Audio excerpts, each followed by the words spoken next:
फतेह का नारा करिए बुलंद उपरंत बाणी की विचार नाल जुड़ना करांगे। गज के आखिए जी वाहिगुरु जी का खालसा वाहिगुरु जी की फतेह। सतनाम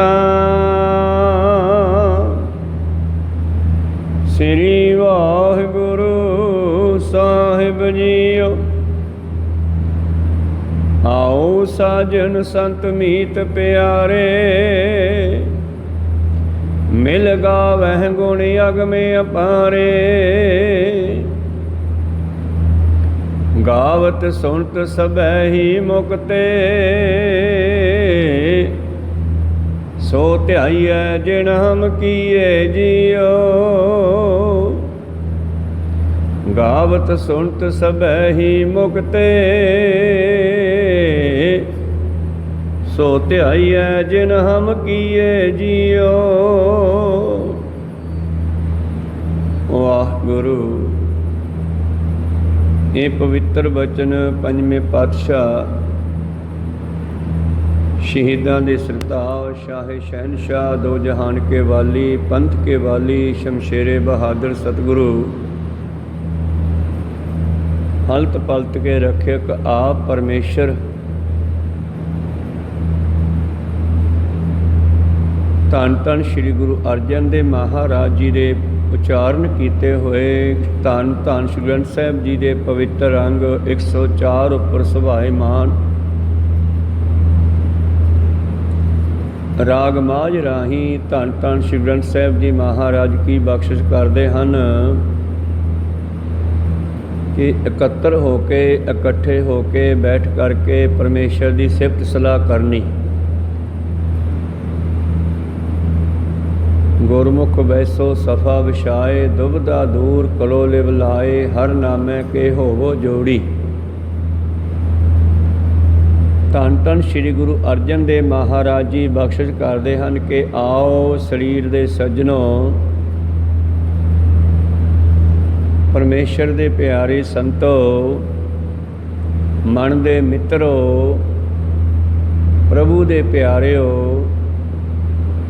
आओ आपां इकट्ठे होके मिल करके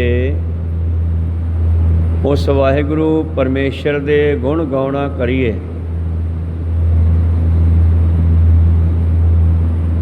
तो हुण कोई भी काम करन तो पहला मनुख दे अंदर एक सवाल पैदा हुंदा है बई फिर की होवेगा। किसी भी काम की प्राप्ति चाहुंदा मनुख कोई व्यापार करदा वो चों भी लाभ देखदा है, खेतीबाड़ी करदा वो चों भी लाभ चाहुंदा है और अध्यात्मक कर्म करदा है सेवा सिमरन करदा है उहदे विचों भी की प्राप्त होवेगा मैनूं ये भी चाहुंदा। ते जदों गुरु पातशाह ने सद्दा दिता कि आओ इकट्ठे होके आपां सत्संग करिए। साध संगत जी सज्जनों मित्रो शरीर दे सज्जनों मन दे मित्रो परमेश्वर दे संत जनों प्यारिओ गुरु दे प्यारिओ आओ इकट्ठे बैठ के आपां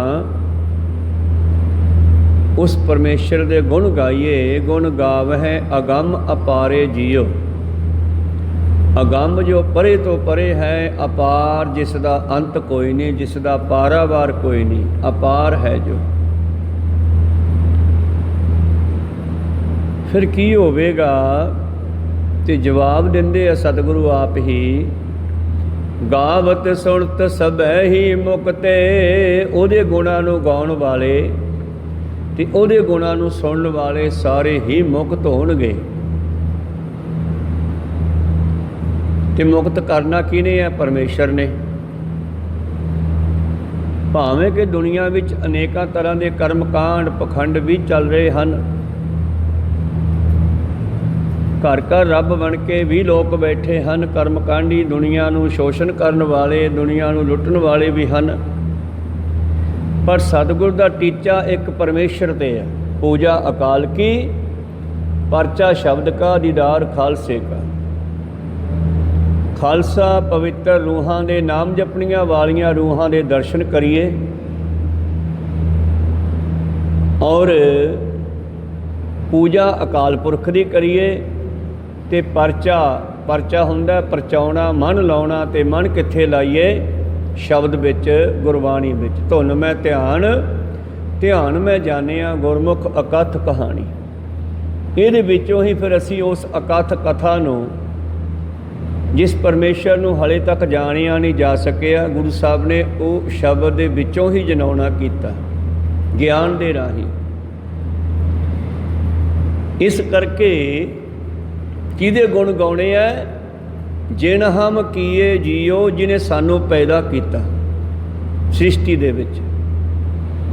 तां हुण जे सूखम दे विच वेखीए तो परमेश्वर है, अस्थूल विच वेखीए तो माँ प्यो भी आ। माँ प्यो भी, जिस दे घर विच माँ प्यो है उन्होंने तीर्थां ते जाण दी लोड़ नहीं, उहदे घर विच ही 2 तीर्थ है।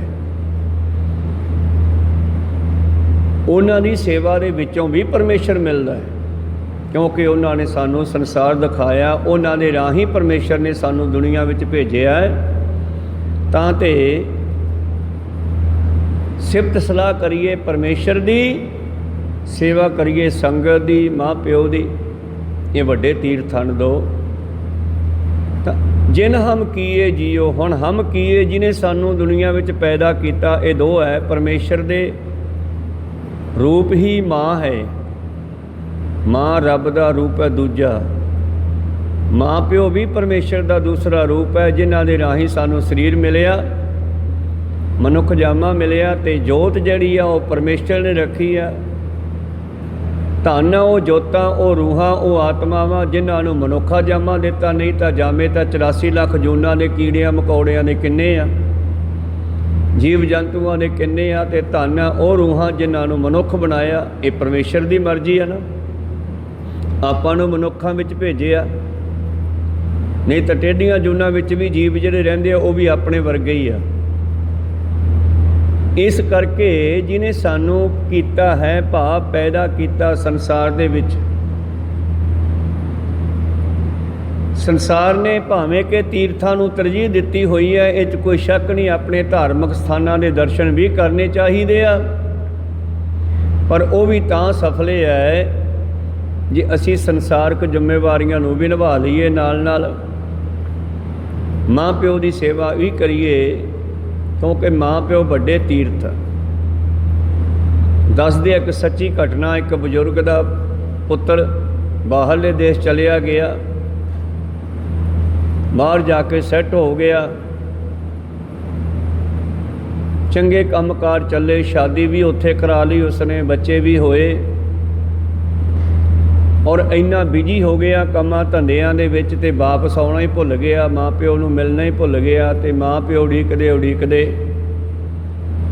बजुर्ग हो गए, बुढ़े हो गए, माँ चाले पा गई, प्यो बैठा है। समा आया, उहदे पोतरा हो गया, अगे जाके पोतरे भी हो गए, पर वो भी बाहरले देश विच ही आ कहंदे। हुण जिथे बाहर गया नूं हरमंदिर साहब के दर्शनां की खिच पैदा हुंदी है, उत्थे अपने बजुर्गों का ख्याल भी रखना चाहिए। जिमें हिंदू मत वाले तीर्थां दे जांदे आ, असीं भी धार्मिक स्थानां ते गुरु घरां दे दर्शनां लई जाने आ, जाना चाहिए। साडी आत्मा का भला गुरु चरणों में जाके भी होना है, तो पिछे माँ प्यो का ख्याल भी रखना चाहिए। हुण वो पोतरा कहंदे उहदा वड्डा होया, ते एक दिन पोतरे ने पंजाब आउणा सी बाहरों, ते पंजाब आउण वास्ते उसने तैयारी की, ते उस तो पहला उन्हें अपने दादे नूं फोन कर दिता कि दादा जी मैं आ रहा तुहानूं मिलण वास्ते, मैं पंजाब आ रहा। दादे ने उड़ीकिया, बड़ी खुशी हुई, मन नूं चाह चढ़िया भी चलो पुत्र के दर्शन तो नहीं होए, पोतरे दे सही। समा बतीत हुंदा गया, वो दिन भी आया जो बच्चा उधरों इधर नूं चलिया, जहाज़ ते चढ़ के अमृतसर साहब जहाज़ उतरिया, और उतों जहाज़ तो उतर के वो बच्चा जिहड़ा है बाजार च आया, तो हरमंदिर साहब आया, दर्शन किए। तो बजुर्ग नूं पता सी अज आउणा है, तो शामां तक वो बजुर्ग कहंदे उड़ीकदा रहा, हुण भी आया, हुण भी आया। पर वो बच्चा शाम तक घरे ना पहुँचे। ਉਹਦਾ ਪੋਤਰਾ ਉਹਦੀਆਂ ਅੱਖਾਂ ਗੇਟ 'ਤੇ ਲੱਗੀਆਂ। ਉਦੋਂ ਮੈਨੂੰ ਮੇਰੇ ਪੋਤਰੇ ਦੇ ਦਰਸ਼ਨ ਹੋਣਗੇ। ਅਤੇ ਪੋਤਰਾ ਜਿਹੜਾ ਸਿੱਧਾ ਹਰਿਮੰਦਰ ਸਾਹਿਬ ਗਿਆ, ਦਰਬਾਰ ਸਾਹਿਬ ਗਿਆ। ਉੱਥੇ ਤੁਹਾਨੂੰ ਪਤਾ ਵੀ ਲਾਈਨ ਲੱਗ ਜਾਂਦੀ ਹੈ, ਸਮਾਂ ਕਾਫੀ ਲੱਗ ਜਾਂਦਾ। ਉੱਥੇ ਦਰਸ਼ਨਾਂ ਦੇ ਲਈ ਗਿਆ। ਚਲੋ ਉਹਨੇ ਗੁਰੂ ਘਰ ਦੇ ਦਰਸ਼ਨ ਕੀਤੇ। ਫਿਰ ਆਪਣੇ ਮਿੱਤਰਾਂ ਦੋਸਤਾਂ ਦੇ ਨਾਲ ਉਹ ਘੁੰਮਿਆ, ਪਰ ਸ਼ਾਮ ਤੱਕ ਦਾਦੇ ਨੂੰ ਯਾਦ ਨਹੀਂ ਕੀਤਾ ਉਹਨੇ ਵੀ ਦਾਦੇ ਨੂੰ ਮਿਲਣਾ। ਮੈਂ ਕਹੋ ਸਤਨਾਮ ਸ੍ਰੀ। ਅਤੇ ਸ਼ਾਮਾਂ ਹੋਈਆਂ, ਅਤੇ ਸ਼ਾਮਾਂ ਹੋਣ ਤੋਂ ਬਾਅਦ ਉਹਦਾ ਫਿਰ ਫੋਨ ਆਇਆ, ਦਾਦਾ ਜੀ ਮੈਂ ਹਰਿਮੰਦਰ ਸਾਹਿਬ ਦਰਸ਼ਨ ਕਰਨ ਆਇਆ ਸੀਗਾ, ਉੱਥੇ ਲਾਈਨ ਬੜੀ ਲੰਬੀ ਲੱਗੀ ਹੋਈ ਸੀ, ਇਸ ਕਰਕੇ ਮੈਂ ਤੁਹਾਨੂੰ ਮਿਲ ਨਹੀਂ ਸਕਿਆ। ਫਿਰ ਦੇਖੋ ਹੁਣ ਗੁਰੂ ਕੋਲ ਜਾਣਾ ਜ਼ਰੂਰੀ ਹੈ, ਪਰ ਜੇ ਮਾਂ ਪਿਓ ਦਾਦੇ ਪੜਦਾਦੇ ਆਦਿ ਉਹਨਾਂ ਨੂੰ ਅਸੀਂ ਯਾਦ ਨਹੀਂ ਕਰਦੇ ਤਾਂ ਫਿਰ ਸਾਡਾ ਜਿਹੜਾ ਧਾਰਮਿਕ ਕਰਮ ਹੈ ਉਹ ਵੀ ਨਿਫਲ ਹੋ ਜਾਂਦਾ, ਕਿਉਂਕਿ ਉਹਨਾਂ ਵਿੱਚ ਤਾਂ ਆਤਮਾ ਪਰਮਾਤਮਾ ਵਸ ਰਿਹਾ ਉੱਥੇ। ਅਤੇ ਉਹ ਬੱਚਾ ਸ਼ਾਮ ਨੂੰ ਫਿਰ ਫੋਨ ਕਰਦਾ ਕਿ ਦਾਦੂ ਮੈਂ ਆ ਨਹੀਂ ਸਕਿਆ, ਹਾਂ ਮੈਂ ਕੁਝ ਕੱਪੜੇ, ਕੁਝ ਪੈਸੇ ਅਤੇ ਕੁਝ ਵਸਤੂਆਂ ਗਿਫਟ ਤੇਰੇ ਵਾਸਤੇ ਲਿਆਇਆ ਸੀਗਾ, ਮੈਂ ਆਪਣੇ ਇੱਕ ਮਿੱਤਰ ਨੂੰ ਫੜਾਈਆਂ, ਉਹ ਤੁਹਾਨੂੰ ਸ਼ਾਮ ਨੂੰ ਦੇ ਜਾਣਗੇ ਜਾਂ ਕੱਲ੍ਹ ਨੂੰ ਫੜਾ ਜਾਣਗੇ। ਦੱਸੋ ਹੁਣ ਦਾਦੇ ਨੂੰ, ਦਾਦੀ ਨੂੰ, ਮਾਂ ਪਿਓ ਨੂੰ ਬੱਚਿਆਂ ਦਾ ਪਿਆਰ ਚਾਹੀਦਾ ਕਿ ਪੈਸਾ ਚਾਹੀਦਾ? ਕੋਈ ਸਤਨਾਮ ਸ੍ਰੀ। ਤੋ ਸਾਡੇ ਘਰ ਦੇ ਵਿੱਚ ਦੋ ਤੀਰਥ ਹੈ, ਇਸੇ ਚੀਜ਼ਾਂ 'ਤੇ ਸਾਧੂਆਂ ਨੇ, ਫਕਰਾਂ ਨੇ, ਫਕੀਰਾਂ ਨੇ, ਭਗਤਾਂ ਨੇ, ਗੁਰੂਆਂ ਨੇ ਬੜਾ ਜ਼ੋਰ ਦਿੱਤਾ ਹੈ। ਜੀਵਤ ਪਿੱਤਰ ਨ ਮਾਨੈ ਕੋ ਮੂਏ ਸਰਾਧ ਕਰਾਹੀ, ਪਿੱਤਰ ਭੀ ਬਪਰੇ ਕਹੋ ਕਿਉਂ ਪਾਵੈ ਕਊਆ ਕੂਕਰ ਖਾਹੀ। ਮਰਨ ਤੋਂ ਬਾਅਦ ਲੋਕ ਤੀਰਥਾਂ 'ਤੇ ਜਾ ਕੇ ਉਹਨਾਂ ਦੀ ਮੁਕਤੀ ਦੀ ਗੱਲ ਕਰਦੇ ਆ, ਪਰ ਜਿਉਂਦਿਆਂ ਨੂੰ ਮਿਲਦੇ ਨਹੀਂ। ਇਸ ਕਰਕੇ ਹੁਣ ਇੱਥੇ ਦੋ ਗੱਲਾਂ ਆਈਆਂ, ਮੈਂ ਇਸੇ ਕਰਕੇ ਗੱਲ ਮੈਨੂੰ ਤੋਰਨੀ ਪਈ ਕਿ ਕੇਵਲ ਅਤੇ ਕੇਵਲ ਪਰਮੇਸ਼ਰ ਨਾਲ ਹੀ ਨਹੀਂ, ਜਿਹੜੇ ਸਾਡੇ ਬਜ਼ੁਰਗ ਹੈ ਉਹਨਾਂ ਦਾ ਖਿਆਲ ਵੀ ਰੱਖਣਾ ਸਾਡਾ ਫਰਜ਼ ਬਣ ਗਿਆ। ਜਿਨ ਹਮ ਕੀਏ ਜੀਓ, ਦੋ ਜਣਿਆਂ ਦੀ ਸਾਧਨਾ ਹੈ ਇਹਦੇ ਵਿੱਚ, ਮਾਂ ਪਿਓ ਦੀ ਨੰਬਰ 1 ਅਤੇ ਨੰਬਰ 2 'ਤੇ ਪਰਮੇਸ਼ਰ ਦੀ। ਮਾਂ ਪਿਓ ਦੀ ਕਿਰਪਾ ਨਾਲ ਸਰੀਰ ਮਿਲਿਆ ਅਤੇ ਪਰਮੇਸ਼ਰ ਦੀ ਕਿਰਪਾ ਨਾਲ ਸਾਨੂੰ ਸਰੀਰ ਦੇ ਵਿੱਚ ਪ੍ਰਵੇਸ਼ ਮਿਲਿਆ, ਕਿਉਂਕਿ ਰੂਹਾਂ ਤਾਂ ਬਹੁਤ ਹੈ। 84 ਲੱਖ ਜੂਨ ਦੱਸੀ ਆ, 84 ਲੱਖ ਜੂਨਾਂ ਦੇ ਵਿੱਚ ਕਿਤਨੀਆਂ ਰੂਹਾਂ ਭਟਕਦੀਆਂ ਫਿਰਦੀਆਂ, ਅਤੇ ਧੰਨ ਹੈ ਉਹ ਰੂਹ ਜਿਨ੍ਹਾਂ ਨੂੰ ਮਨੁੱਖ ਜਾਮਾ ਮਿਲਿਆ। ਮਾਨਸ ਜਨਮ ਦੁਲੰਭ ਗੁਰਮੁਖ ਪਾਇਆ, ਮਨ ਤਨ ਹੋਏ ਚੁਲੰਭ ਜੇ ਸਤਿਗੁਰ ਭਾਇਆ। ਅਤੇ ਉਹ ਬਜ਼ੁਰਗ ਜਿਹੜਾ ਸੀਗਾ ਫਿਰ ਸਾਰੀ ਉਮਰ ਉਹਨਾਂ ਨੂੰ ਉਡੀਕਦਾ ਹੀ ਸੰਸਾਰ ਤੋਂ ਕੂਚ ਕਰ ਗਿਆ, ਪਰ ਉਹਦੇ ਮਨ ਦੀ ਇੱਛਾ ਜਿਹੜੀ ਬੱਚਿਆਂ ਨੂੰ ਦੇਖਣ ਦੀ ਪੂਰੀ ਨਾ ਹੋ ਸਕੀ। ਇਸ ਕਰਕੇ ਜਿੱਥੇ ਅਸੀਂ ਗੁਰੂ ਨਾਲ ਜੁੜਨਾ ਉੱਥੇ ਪਰਿਵਾਰ ਦੀਆਂ ਵੀ ਜ਼ਿੰਮੇਵਾਰੀਆਂ ਕੁਝ ਬੱਚਿਆਂ ਦੀਆਂ ਹੁੰਦੀਆਂ, ਉਹ ਵੀ ਨਿਭਾਉਣੀਆਂ ਚਾਹੀਦੀਆਂ। ਪਰ ਗੁਰੂ ਕਿਰਪਾ ਹੀ ਰੱਖੇ, ਬਾਹਰ ਜਾ ਕੇ ਤਾਂ ਬੱਚੇ ਰੱਬ ਤੋਂ ਵੀ ਦੂਰ ਹੋ ਜਾਂਦੇ ਆ, ਗੁਰੂ ਤੋਂ ਵੀ ਦੂਰ ਹੋ ਜਾਂਦੇ ਆ, ਕੇਵਲ ਨੋਟਾਂ ਵਾਲੀ ਮਸ਼ੀਨ ਬਣ ਕੇ ਰਹਿ ਜਾਂਦੇ ਆ। 24 ਘੰਟੇ ਉਹਦੇ ਵਿੱਚ ਬਿਜੀ ਹੋ ਜਾਂਦੇ ਆ, ਕਿਉਂਕਿ ਖਿਆਲ ਹੈ ਕਿ ਅਸੀਂ ਪੈਸੇ ਕਮਾਉਣ ਆਏ ਆ, ਪਰਮੇਸ਼ਰ ਨੂੰ ਭੁੱਲ ਜਾਂਦੇ ਆ। ਜਿਸ ਪਰਮੇਸ਼ਰ ਦੇ ਕੋਲ ਇੱਧਰੋਂ ਜਾਣ ਤੋਂ ਪਹਿਲਾਂ ਕਿੰਨੀਆਂ ਅਰਦਾਸਾਂ, ਬੇਨਤੀਆਂ, ਜੋਦੜੀਆਂ ਥਾਂ ਥਾਂ 'ਤੇ ਮੱਥੇ ਟੇਕਦੇ ਆ, ਸਾਡਾ ਵੀਜ਼ਾ ਲੱਗ ਜੇ, ਸਾਨੂੰ ਬਾਹਰ ਜਾਣਾ ਮਿਲ ਜੇ, ਸਾਡੀ ਬਾਹਰ ਦੀ ਫਾਈਲ ਪਾਸ ਹੋ ਜੇ, ਪਤਾ ਨਹੀਂ ਕਿੰਨੀਆਂ ਅਰਦਾਸਾਂ ਇੱਥੇ ਆ ਕੇ ਕਰਦੇ ਆ, ਅਤੇ ਉੱਧਰ ਜਾ ਕੇ ਤੂੰ ਕੌਣ ਅਤੇ ਮੈਂ ਕੌਣ। ਕੰਮ ਨਿਕਲਿਆ ਅਤੇ ਕਾਜੀ ਵਿਸਰਿਆ। ਇਸੇ ਤਰ੍ਹਾਂ ਹੀ ਪਾਤਸ਼ਾਹ ਜੀ ਬਖਸ਼ਿਸ਼ ਕਰਦੇ ਹਨ, ਆਓ ਅਸੀਂ ਉਸ ਨੂੰ ਗਾਈਏ ਜਿਹਨੇ ਸਾਨੂੰ ਦੁਨੀਆ ਦਿਖਾਈ ਹੈ। ਇਹਦੇ ਵਿੱਚ ਦੋਨਾਂ ਦੀ ਗੱਲ ਮੈਂ ਇਸ ਕਰਕੇ ਕੀਤੀ ਆ ਕਿ ਦੋਨਾਂ ਦੀ ਹੀ ਕਿਰਪਾ ਹੈ, ਮਾਂ ਪਿਓ ਦੀ ਵੀ ਔਰ ਪਰਮੇਸ਼ਰ ਦੀ ਵੀ। ਆਓ ਸਾਜਣ ਸੰਤ ਮੀਤ ਪਿਆਰੇ, ਆਓ ਸੱਜਣੋ ਮਿੱਤਰੋ, ਉਹ ਗੁਰੂ ਪਿਆਰਿਓ, ਪਰਮੇਸ਼ਰ ਦੇ ਸੰਤ ਜਣੋ, ਮਿਲ ਗਾਵੈ ਗੁਣ ਅਗਮੀ ਅਪਾਰੇ। ਆਓ ਮਿਲ ਕਰਕੇ ਉਸ ਅਗਮ ਅਪਾਰ ਪਰਿਪੂਰਨ ਪਰਮੇਸ਼ਰ ਪਰਮਾਤਮਾ ਦੇ ਗੁਣਾਂ ਨੂੰ ਗਾਈਏ। ਕੀ ਹੋਵੇਗਾ ਗਾਉਣ ਦੇ ਨਾਲ? ਗਾਵਤ ਸੁਣਤ ਸਭੇ ਹੀ ਮੁਕਤੇ। ਗਾਉਣ ਦੇ ਨਾਲ, ਸੁਣਨ ਦੇ ਨਾਲ, ਗਾਉਣ ਵਾਲਿਆਂ ਦਾ, ਸੁਣਨ ਵਾਲਿਆਂ ਦਾ ਜਿਹੜਾ ਉਧਾਰ ਹੋਵੇਗਾ। कबीर साहब जी कहने नहावन चले तीर्थी मन खोटे तन चोर, एक पाव लत्थी नहातियां दोए पा चढ़ी असहोर। जितने तीर्थ देवी थापे तितने लोचै धूड़ साधु की ताई। ते ये तीर्थ जेड़े हन ये भी परमेश्वर दे प्यारियां करके आ, नहीं तो तीर्थ ਨੂੰ कौन पुछदा सी, उत्थे रब दे प्यारे आउंदे सी तां करके वो मशहूर होए आ। इस तरह ही साडा जीवन माँ प्यो करके है, जे माँ प्यो ना मिलता सानू तो फिर सानू कित्थों जन्म मिलना सीगा।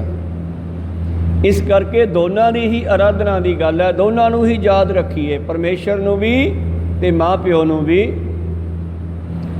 गावत सुनत सबे ही मुक्ते सो ध्याईए, जिन हम किए जियो जन्म जन्म के किल विख जावै। ਤਾਂ ਇਹ ਯਾਦ ਰੱਖਣ ਦੇ ਨਾਲ, ਧਿਆਉਣ ਦੇ ਨਾਲ, ਸਿਮਰਨ ਦੇ ਨਾਲ ਕੀ ਹੋਵੇਗਾ, ਸਾਡੇ ਜਨਮਾਂ ਜਨਮਾਂਤਰਾਂ ਦੇ ਪਾਪ ਕਰਮ ਕੱਟੇ ਜਾਂਦੇ ਆ। ਸਾਡੀ ਸੋਚ ਬਦਲਦੀ ਆ, ਸਾਡੀ ਬਿਰਤੀ ਬਦਲਦੀ ਆ, ਸਾਡੀ ਸੁਰਤ ਬਦਲਦੀ ਆ, ਸਾਨੂੰ ਮਨਮਤ ਛੱਡ ਕੇ ਗੁਰਮਤ ਪ੍ਰਾਪਤ ਮਿਲਦੀ ਆ। ਗੁਣਾਂ ਨੂੰ ਗਾਉਣ ਦਾ ਕੀ ਫਾਇਦਾ ਹੋਵੇਗਾ, ਸਾਡਾ ਜੀਵਨ ਬਦਲਦਾ ਹੈ। ਕਹੋ ਸਤਨਾਮ ਸ੍ਰੀ। ਜਿਸ ਵਿੱਚ ਸੱਜਣ ਠੱਗ ਜਿਹਨੇ ਬਹੁਤ ਸਾਰੇ ਲੋਕਾਂ ਨੂੰ ਮਾਰ ਮਾਰ ਕੇ ਖੂਹ ਦੇ ਵਿੱਚ ਸਿੱਟਿਆ ਸੀਗਾ, ਖਤਮ ਕੀਤਾ ਸੀਗਾ, ਉਸੇ ਠੱਗਣ ਸੱਜਣ ਠੱਗ ਨੂੰ ਜਦ ਗੁਰੂ ਨਾਨਕ ਦੇਵ ਮਹਾਰਾਜ ਜੀ ਮਿਲਦੇ ਹੈ ਤਾਂ ਉਹਦੇ ਜਿਹੜੇ ਪਾਪ ਸੀ ਉਹਨਾਂ ਨੂੰ ਪ੍ਰਗਟ ਕਰਦੇ ਆ, ਦੱਸਦੇ ਆ ਕਿ ਤੂੰ ਆਹ ਕੀ ਕਰ ਰਿਹਾ ਬਈ। ਜਿਸ ਤਰ੍ਹਾਂ ਤੂੰ ਸਾਡੇ ਸ਼ਹਿਜ਼ਾਦੇ ਨੂੰ ਬੰਨ੍ਹ ਲਿਆ ਹੈ ਮਾਰਨ ਵਾਸਤੇ, ਲੁੱਟ ਲਿਆ, ਇਸੇ ਤਰ੍ਹਾਂ ਤੂੰ ਇਦੋਂ ਪਹਿਲਾਂ ਵੀ ਬਹੁਤ ਸਾਰੇ ਲੋਕਾਂ ਨੂੰ ਲੁੱਟ ਲੁੱਟ ਕੇ ਖੂਹ ਵੀ ਸਿੱਟਿਆ। ਤੇ ਉਹ ਮੰਨ ਗਿਆ, ਹਾਂ ਮਹਾਰਾਜ। ਜਦ ਮੰਨ ਗਿਆ ਤੇ ਫਿਰ ਪਾਤਸ਼ਾਹ ਕਹਿੰਦੇ ਹੁਣ ਇਹਦੀਆਂ ਸਜ਼ਾਵਾਂ ਭੋਗਣੀਆਂ ਪੈਣਗੀਆਂ। ਕਿੰਨਾ ਚਿਰ, ਜਿੰਨਾ ਚਿਰ ਦੁਬਾਰਾ ਜਾਮਾ ਨਹੀਂ ਮਿਲਦਾ ਮਨੁੱਖ ਜਾਮਾ। ਸੱਜਣ ਠੱਗ ਪੈਰੀ ਪੈ ਗਿਆ, ਮਹਾਰਾਜ ਕਿਰਪਾ ਕਰੋ ਬਖਸ਼ ਦਿਓ। ਜਦੋਂ ਬਹੁਤੀਆਂ ਮਿੰਟਾਂ ਕਰਨ ਲੱਗਿਆ ਧੰਨ ਗੁਰੂ ਨਾਨਕ ਦੇਵ ਜੀ ਕਹਿੰਦੇ ਫਿਰ ਬਖਸ਼ਿਆ ਜਾਏਗਾ, ਗਾਹਾਂ ਤੋਂ ਇਹ ਕੰਮ ਛੱਡ ਦੇ, ਅਗਾਹਾਂ ਤੋਂ ਸੁਧਰ ਜਾ। ਅੱਜ ਤੋਂ ਬਾਅਦ ਨਾਮ ਜਪਣਾ ਸ਼ੁਰੂ ਕਰ। ਜਿਸ ਨੂੰ ਤੂੰ ਧਰਮਸ਼ਾਲਾ ਬਣਾਇਆ ਇਹਨੂੰ ਧਰਮ ਦੀ ਸ਼ਾਲਾ ਬਣਾ, ਇਹਨੂੰ ਧਰਮ ਦਾ ਘਰ ਬਣਾ। ਫਿਰ 9 ਧਰਮਸ਼ਾਲਾ ਰੱਖਿਆ ਪਰ ਲੋਕਾਂ ਨੂੰ ਲੁੱਟਣ ਦਾ ਜਾਲ ਬਣਾਇਆ ਹੋਇਆ ਤੂੰ। ਕਹੋ ਸਤਨਾਮ ਸੀ। 9 ਧਰਮਸ਼ਾਲਾ ਰੱਖਿਆ ਸੀ ਉਹਨੇ। ਇੱਕ ਪਾਸੇ ਪਾਰਟੀਸ਼ਨ ਕਰਕੇ ਮੁਸਲਮਾਨਾਂ ਦੇ ਧਰਮ ਦਾ ਕੇਂਦਰ ਬਣਾਤਾ ਵੀ ਇੱਧਰ ਮੁਸਲਮਾਨ ਬੈਠ ਕੇ ਨਮਾਜ਼ ਕਰ ਸਕਦੇ ਆ, ਜੇ ਕੋਈ ਯਾਤਰੂ ਆਉਂਦਾ। ਦੂਜੇ ਪਾਸੇ ਹਿੰਦੂਆਂ ਦਾ ਚਿੱਟੇ ਰੰਗ ਦਾ ਕੀਤਾ ਹੋਇਆ, ਕਲੀ ਕੀਤੀ ਹੋਈ ਹੈ ਚਿੱਟੀ ਧਰਮਸ਼ਾਲਾ ਨੂੰ। ਚਿੱਟੇ ਕੱਪੜੇ ਆਪ ਪਾਏ ਆ, ਮਲਮਲ ਦੀ ਮਖਮਲ ਦੀ ਚਿੱਟੀ ਮਾਲਾ ਲੈ ਕੇ ਬੈਠਾ। ਵੇਖਣ ਵਾਲੇ ਸੋਚਦੇ ਆ ਬੜਾ ਚੰਗਾ ਬੰਦਾ ਹੋਵੇਗਾ, ਬਾਹਰੋਂ ਚਿੱਟਾ ਹਰ ਥਾਂ ਪਾਸਿਓਂ। ਤੇ ਪਰ ਜਦੋਂ ਉਹਦੇ ਜੱਗ ਜ਼ਾਹਰ ਹੋਏ ਪਾਪ ਤਾਂ ਫਿਰ ਬਾਬਾ ਨਾਨਕ ਕਹਿਣ ਲੱਗਿਆ ਬਾਹਰੋਂ ਕਹਿਹਾ ਚਿਲਕਣਾ ਘੋਟ ਮਕਾਲੜੀ ਮਾਸ ਹੋਏ, ਵਿੱਚੋਂ ਤਾਂ ਪਾਪਾਂ ਦਾ ਭਰਿਆ ਪਿਆ, ਬਾਹਰੋਂ ਚਿੱਟੇ ਹੋਣ ਦਾ ਕੀ ਫਾਇਦਾ। ਬਾਹਰੋਂ ਤੂੰ ਬੜਾ ਸੋਹਣਾ ਲੱਗਦਾ ਦੁਨੀਆ ਨੂੰ। ਜਿਸ ਤਰ੍ਹਾਂ ਕੋਈ ਜਾਲ ਲਾ ਕੇ ਪੰਛੀਆਂ ਨੂੰ ਫਸਾ ਲੈਂਦਾ, ਇਹ ਤਾਂ ਤੂੰ ਲੋਕਾਂ ਨੂੰ ਫਸਾਉਣ ਦਾ ਢੰਗ ਬਣਾਇਆ। ਉਜਲ ਕਹਿਹਾਂ ਚਿਲਕਣਾ ਘੋਟਮ ਕਾਲੜੀ ਮਸ, ਧੋਤਿਆਂ ਜੂਠ ਨਾ ਉਤਰੈ ਜੇ 100 ਧੋਵਾਂ ਤਿਸ। ਸੱਜਣ ਸਹੀ ਸੱਜਣਾ ਮੈਂ ਚਲਦਿਆਂ ਨਾਲ ਚਲਨ, ਜਿੱਥੇ ਲੇਖਾ ਮੰਗੀਆ ਤਿੱਥੇ ਖੜੇ ਦਿਸਨ। ਜਦੋਂ ਉਹਦੇ ਜੱਗ ਜ਼ਾਹਰ ਹੋਏ ਪਾਪ ਤੇ ਫਿਰ ਉਹ ਪੈਰੀ ਪਿਆ ਤੇ ਗੁਰੂ ਨੇ ਬਖਸ਼ ਕੇ ਉਸੇ ਸੱਜਣ ਠੱਗ ਨੂੰ ਸੱਜਣ ਬਣਾ ਦਿੱਤਾ ਮੋੜ ਕੇ। ਔਰ ਉਸ ਤੋਂ ਸਿੱਖੀ ਦਾ ਪ੍ਰਚਾਰ ਵੀ ਲਿਆ, ਸੇਵਾ ਵੀ ਲਈ। ਇਸ ਕਰਕੇ ਆਓ ਅਸੀਂ ਉਹਨੂੰ ਯਾਦ ਕਰੀਏ ਜਿਹਨੇ ਸਾਨੂੰ ਸਾਜਣਾ ਕੀਤਾ, ਦੁਨੀਆ ਵਿੱਚ ਭੇਜਣਾ ਕੀਤਾ, ਮਨੁੱਖ ਜਾਮਾ ਦਿੱਤਾ। ਉਹਦੇ ਨਾਲ ਕੀ ਜਾ ਹੋਵੇਗਾ, ਜਨਮ ਜਨਮ ਕੇ ਕਿਲ ਵਿਖ ਜਾਵੈ। ਸਾਡੇ ਜਨਮਾਂ ਜਨਮਾਂਤਰਾਂ ਦੇ ਪਾਪ ਕਰਮ ਕੱਟੇ ਜਾਣਗੇ। ਕਿਲ ਵਿਖ ਹੁੰਦਾ ਜ਼ਹਿਰੀਲੇ ਬਚਨ, ਕਿਲ ਵਿਖ ਹੁੰਦਾ ਜ਼ਹਿਰੀਲੇ ਕਰਮ ਜਿਹੜੇ ਕਿਸੇ ਨੂੰ ਦੁੱਖ ਦੇਣ ਵਾਲੇ ਕੀਤੇ ਜਾਂਦੇ ਹਨ, ਉਹਨਾਂ ਨੂੰ ਕਿਲ ਵਿਖ ਕਹਿੰਦੇ ਆ। ਉਹਨਾਂ ਨੂੰ ਮੋਟੀ ਸ਼ਬਦਾਂ ਦੇ ਵਿੱਚ ਪਾਪ ਕਹਿ ਦਿਓ ਤਾਂ ਜੀਵ ਦੇ ਪਾਪ ਕਰਮ ਕੱਟੇ ਜਾਂਦੇ ਹਨ। ਜਿਵੇਂ ਲੱਖ ਮਣ ਮੜੀਆਂ ਕਰ ਇਕੱਠੇ ਏਕ ਰੱਤੀ ਲੈ ਭਾਹੇ। ਜਿਵੇਂ ਲੱਖਾਂ ਮਣ ਲੱਕੜਾਂ ਨੂੰ ਇੱਕ ਡੱਬੀ ਦੀ ਸੀਖ ਵਾਧੂ ਆ, ਇੱਕ ਰੱਤੀ ਅੱਗ ਦੀ ਵਾਧੂ ਹੈ ਤੇ ਸਾਰੀਆਂ ਲੱਕੜਾਂ ਨੂੰ ਸਾੜ ਕੇ ਸਵਾਹ ਕਰ ਦਿੰਦੀ ਹੈ। ਇਸੇ ਤਰ੍ਹਾਂ ਨਾਮ ਦੀ ਕਣੀ ਸਾਡੇ ਕੀਤੇ ਹੋਏ ਮਾੜੇ ਕਰਮਾਂ ਦਾ ਖਾਤਮਾ ਕਰਕੇ ਸਾਨੂੰ ਸੁਧਾਰ ਕੇ ਪਰਮੇਸ਼ਰ ਵਿੱਚ ਮਿਲਣ ਦੇ ਯੋਗ ਬਣਾਉਂਦੀ ਹੈ। ਜਨਮ ਜਨਮ ਕੀ ਇਸ ਮਨ ਕੋ ਮਲ ਲਾਗੀ, ਕਾਲਾ ਹੋਆ ਸਿਆਹੋ, ਖੰਡਲੀ ਧੋਤੀ ਉਜਲੀ ਨਾ ਹੋਵੇ, ਉਲਟੀ ਹੋਵੇ ਮਤ ਬਦਲਾਹੋ। ਜਿਸ ਤਰ੍ਹਾਂ ਕਹਿੰਦੇ ਕੋਹਲੂ ਦੀ ਲੀਰ ਜਿਹੜੀ ਹੈ ਤੇਲ ਨਾਲ ਗੱਚ ਹੋ ਜਾਂਦੀ ਹੈ ਅਤੇ ਕੋਹਲੂ ਵਾਲਾ ਉਹਨੂੰ ਵਾਰ-ਵਾਰ ਬਦਲ ਕੇ ਸੁੱਕਾ ਥਾਂ ਵਰਤਦਾ ਹੈ।